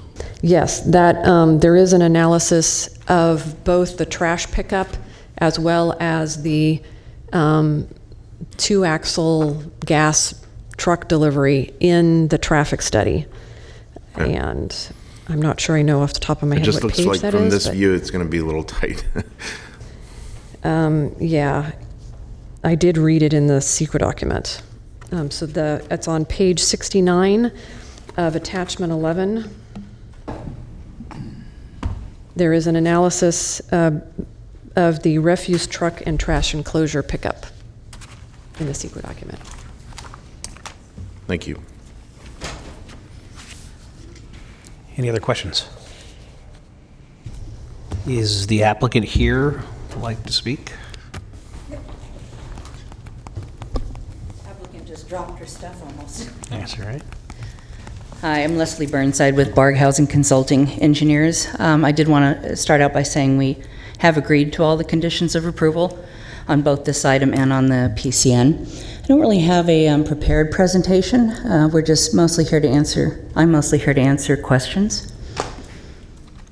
Any questions? I think the staff report was pretty thorough, so. I think it is. Thank you very much. Thank you. Okay, I have no cards on this, so I'll bring it back to the board, and I will say that I'm going to probably not have to speak a lot on the next item because a lot of it's going to be covered here, and that's just an overall impression of, I've worked very closely with this applicant. I will say that I've even checked with the City of Woodland folks and where they have an operation going. It's a family-owned business. They have from day one agreed to every condition that I would throw at them, whether it was lighting, security. You can see there's a very thorough security plan. Whether it was conditions placed upon, the next item, the PCN. They've just been really an applicant that it's been a real pleasure to work with and has a good track record. And I will move staff recommendation. We have a motion and a second. Please vote. Mr. Chair, can I just have an answer? I'm fine with supporting the motion, but because in this motion, we're approving the tentative parcel map, and I just want to know the question on the lighting. We did not do an analysis or require upgrades to the lighting or the landscaping on the Burlington So Coat everything on Factory the sites. remainder site, which is the large site, stays the same. Right. Okay, it's clear for the record. Thanks. Not everybody at this location has been as easy to work with. No. Well, I know that, and that's why but you have their interest. Right. When you've got their parcel in the midst here, not just AM, PM. That's why I was asking the question, so. Because I know that, Mr. Kennedy, over the years, that's been the case in that neighborhood, is you get some very cooperative folks and others that. Yeah. I think because we didn't do the analysis, I'm not sure whether they meet the lighting standards or not. Okay, they may, we just didn't do that analysis. Okay, Madam Clerk. Okay, item 45 is the AMPM PCN ABC license hearing to determine whether public convenience would be served by an issuance of a Type 20 liquor license to the AMPM located at the northwest corner of Florin Road and 65th Street in the South Sacramento community. All right, so again, you know the location.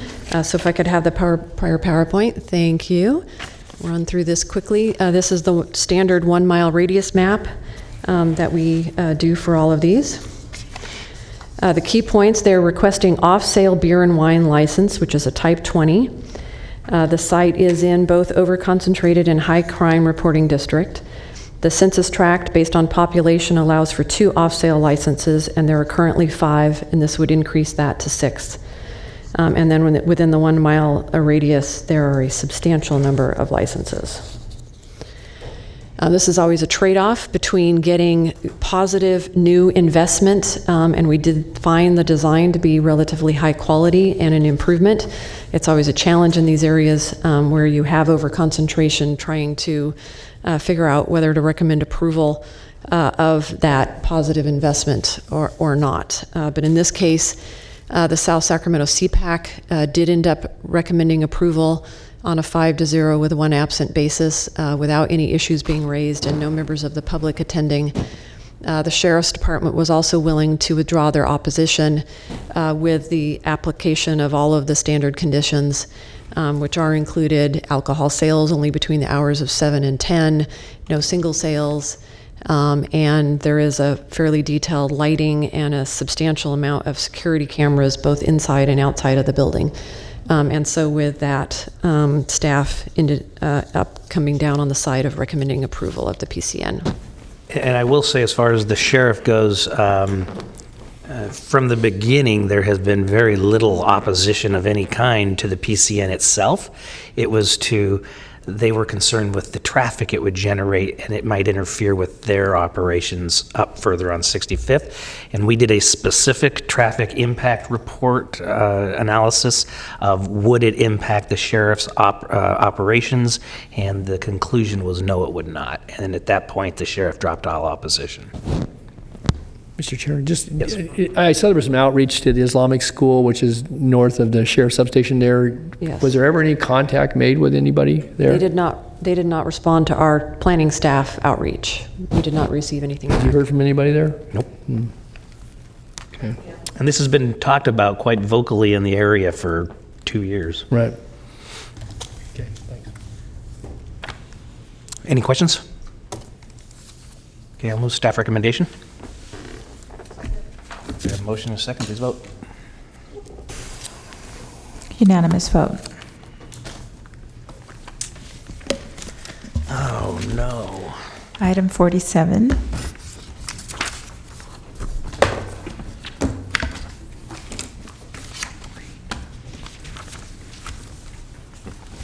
don't have mine either. Yeah.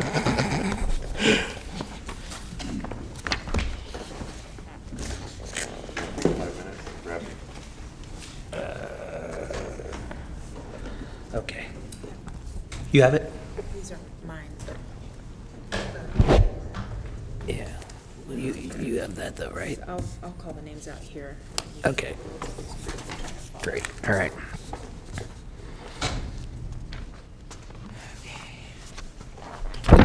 Madam Clerk, we may have somebody here on off agenda. I don't know if did they sign up? Oh, he hasn't. So you just need to get a form. I just want to let him know. I thought I recognized him in the audience, so. Okay, good. Thanks. Sure. We'll go ahead and take that first before we get to appointments. So if you can come down, you can fill out the app. Just state your name, and you can fill out the form and give it to the clerk afterwards. Yeah, absolutely. And I've got some information here I can leave with you as well. Thank you for taking me, especially off the agenda. My name is Jordan Kirkendall. I'm the general manager with Elk Grove Toyota. And I'm here today to just express some frustration and ask for some assistance with a construction project that we currently have going. So right now we're undergoing a construction project to expand our service facility in Elk Grove in the Auto Mall. And one condition that the County of Sacramento is requiring is there are 3 water lateral lines that come off of the water main, and the county is requiring that we essentially cut those lateral lines off and cap the water main. My concern is that those, and the reason being is that the county is saying it's a public health issue because those water laterals have stagnant water in them, and that can cause bacteria to breed and so on and so forth. And while that may or may not be true, our concern is that that land was purchased nearly 20 years ago with those water laterals in place, approved by the county. And now that the land is being developed upon, it's a public health issue, and it's a burden to the ownership group of Elk Grove Toyota to remove those water lateral lines. I've met with the county several times, the water agency board, several conversations with Supervisor Natoli. Is very familiar with the situation. So I'm just here to formally express my concern with the issue and ask if there may be any help for getting the water agency to back down from this requirement. Okay. Mr. Chair, again, I recognize this isn't on the agenda, and I've talked with Mike Penrose and Michael Peterson, and certainly with Mr. Kuykendall and with Mr. Snyder, Blake Schneider. And I would just say, and very briefly, recognize it's not on the agenda, that with the initial installation of streets in the Elk Grove Auto Mall, obviously now in the city of Elk Grove, but the county water agency is the purveyor of water. There was a requirement that this board approved generally throughout the county more than a dozen years ago that requires, in a number of cases, the abandonment. In this case, there are 3. And it's a significant cost. It's somewhere in the neighborhood of $35,000, give or take. And so I think there is a formal appeal process through the water agency, and I'm not familiar, I told Jordan that, with that particular process. I also told him he could speak off agenda if he chose to, which he has. There's some time constraints here, but I know it's something that certainly he and the Schneider family feel very strongly about, and likewise our county staff does. And so I can leave it at that, recognizing that it's off agenda.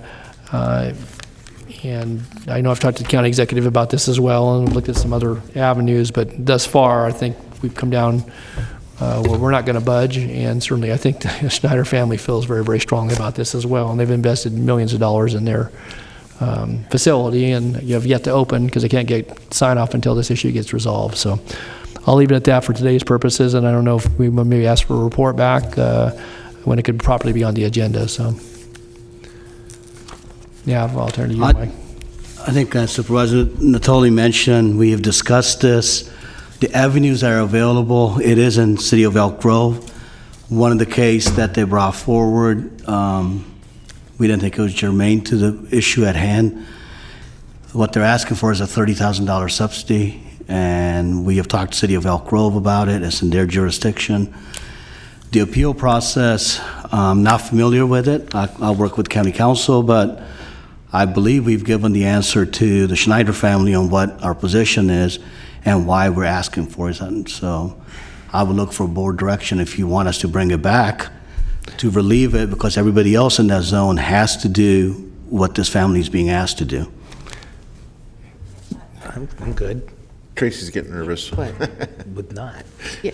Everybody has to pay that fee. I don't. I think if you want a subsidy, you should ask the city of Elk Grove. To be clear, I'm not asking for a subsidy. he's I'm not. asking And I think to if be we can- exempt from that work. Actually, You are. I do want to make it clear, because to get there, you are asking for a subsidy. You are asking the county not to do something that's money in your pocket, and that's a subsidy. So we have to cut this off. This is a non-agendized item, and we're going pretty far off in the discussion. I would agree. Okay, to bring it back, though, that was my point about if there, a formal appeal, no, don't shake your head, let me ask my question. I'm just going to say, so can we direct that he could file the formal appeal if that's what they chose to do through the water agency? We sit as a water agency board, because that isn't clear to me what that process, because I don't know we've ever had any of these appealed. So there must be some process to appeal back to this board. That's all I wanted to ask about. So if we can make sure that's clear, so that he and Mr. Schneider then can determine how they get this back to the board appropriately for our consideration, if there is any. So that's all I wanted to. Okay. Okay, thank you. Thank you for your time. Okay, thanks. Thank you. So you'll give us that process? Yeah. Absolutely. Okay, Yep. good. Thanks. With that, we will go to separate matters. Okay, item 47, your nominations. You are continuing to June 18th, the South Sacramento Area Community Planning Advisory Council, continuing to July 23rd, Cemetery Advisory Commission, Cordova Community Planning Advisory Council, County Service Area 4B, Slough House, Wilton, Consumnes, County Service Area 4C, Delta, In-Home Supportive Services Advisory Committee, and the Sacramento County Alcohol, Drug, and Advisory Board. For your first item, you have the Area 4 Agency on Aging Advisory Council. Mr. Kennedy? Yes, Chiefs recommend Edward Scheidegger. Developmental Disabilities Planning and Advisory Council. Continue to July 16th. Okay. Equal Employment Opportunity Advisory Committee. Chiefs recommend Cristina Cervantes.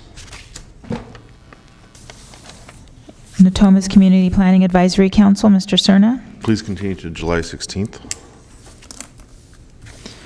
And Orangeville Community Planning Advisory Council, Ms. Frost. Please reappoint Sue Galster and Bob Crawford. Okay. And then Sacramento County Employees Retirement Board, Mr. Kennedy. Chiefs recommend reappointment of Richard Fowler. That concludes your nominations. Okay. Anything else? County Executive. Board member comments? Or you want to do county exec first? I have some comments. Yes, I was asking if he has any comment. Nope, I think I've said enough. All right. Okay. Board members? Yeah, Mr. Chair, and maybe this is a precursor to a report back next week, but it's recently come to my attention, and I wanted to share this with this board in this context because it's certainly a bit troubling, and I want to make sure that we have full information when we take up some pending budget discussions next week. And this relates to, it's my understanding that a decision has been made to purchase and deploy tasers or stun guns in shelter, at the animal shelter. And I understand certainly the need to have public safety, certainly for our employees as well as for the general public. But I want to say, in light of the direction we have gone in recent years to improve the live release rate, to improve animal care, to improve our outreach to the community, certainly to work with our partners and working with our staff, which has resulted in an improved live release rate. I guess I posed a question, and I don't know whether you were aware, Mr. Gill, or not. I don't know that you were, how a decision was arrived at that we were going to, in shelter, deploy and issue, and I guess train folks in the use of tasers. I don't know what data supports that decision, if in fact that's been made. And I don't think it's in keeping with best practices. I know you and I, and certainly others, have had a chance to visit the Austin shelter. And in light of the progress that we have made, I find it, very distressing if in fact that's what we've done. And I have, again, I don't know whether anybody on this board was made apprised of that. I think Supervisor Tony, I was not aware, not necessarily that I would have known that fact, but let me research that and talk to the department head and the deputy county exec, and we'll have a report back to the board. Okay, and if I could just, and I appreciate your response, that I would want to know what the data is, what any review would suggest that was, a wise decision to do. Let me first ascertain we did it. Yeah, right, okay. Yeah, No, that's fine. Yeah, let me find out if we did it or not. Okay, and then, now, the reason why I said it might tie back to budget is that in light of other strains on our budget and certainly needs for animal wellness, and I know what you're going to be bringing forward, and certainly the conversation we're going to have about a whole lot of programs, if in fact this purchase was made, how in light of all the other competing priorities we got there. But I think it's the policy issue that I really want to have a conversation around. And so, No, understood. Okay. Let me find out more about it. All right, very good, thanks. Supervisor Frost. I was delighted to attend the Sacramento Tree Foundation's Tree Hero Awards this week and was able to fill in on behalf of Chair Kennedy, who was en route traveling and wasn't able to accept this award. I was excited to accept the Legacy Award on behalf of the Sacramento County Parks, Fair Oaks Bluff Blue Oak. And this picture doesn't really do the tree very much, it doesn't do it justice, because that tree is actually 100 feet above the water line, and it's really living a perfect example of living life on the edge. Half of the tree is on solid ground, and the other half is precariously surviving, and it's the most beautiful tree. And I was excited to be able to accept this award on behalf of the Sacramento County Parks, and want to congratulate them for receiving it and share it with NAV to pass on to them. But I wanted everyone to see that amazing tree. I don't know how long it's going to hang in there, but we have this tree has been in front of us recently. If you remember, the gentleman who owns a property that's closest to the bottom and off to the right, and I've been out there several times on that tree, or right next to it, because it looks like it's going to go anytime. But he has pictures of kids up in the tree at 10 o'clock at night, drunk, and doing other things that drunk teenagers do late at night. Allegedly. Allegedly, yeah. A lot of dexterity there. Well, yes, and splinters. It is a big deal when the area down below had a monument developed. You have to climb up to get to this tree. It was explained to me in depth about how important this tree is to the Fair Oaks neighborhood, and so I'm surprised to see it made it through this rainy winter. I hope no one's walking below it. It could fall. Sitting in it. It could fall on top of someone. I know. Actually, it's a great steelhead hole right below it. Oh. Well, be careful, it might fall on you. True story. Well, the tree was recognized before it went. Yeah. And I think it has a few more years to go, so that was exciting to receive the award. Thank you, Supervisor Frost, for stepping in. I was unexpectedly delayed in beautiful Fresno, California, so I appreciate you being there. I had one comment. Supervisor Cernan, then Supervisor Peterson. So I just wanted to congratulate again in public and acknowledge in public our colleague, Mr. Natoli. 2 Saturdays ago, had a chance to join he and his wife Brenda at the new Don and Brendan Natoli Community Park and the Vineyard community in our county. It's a beautiful park and a lot of great turnout, great morning, and very appropriately named for both Don and Brenda. So I just wanted to again congratulate you on that. Thanks for the congratulatory notes from my colleagues as well. So that's very kind. Thanks. Supervisor Frost. Or Supervisor Peters, sorry. I know, we look alike, right? Yeah. I wanted to say congratulations to Sellen's Restaurant that just got a Michelin star, and it was interesting to hear it on national news as Arden Arcade, California. So that was that was just kind of fun, and we'll have a resolution pretty soon. But I wanted to note it today. That's very cool. Okay, is that all? Thank you all. It's been a pleasure.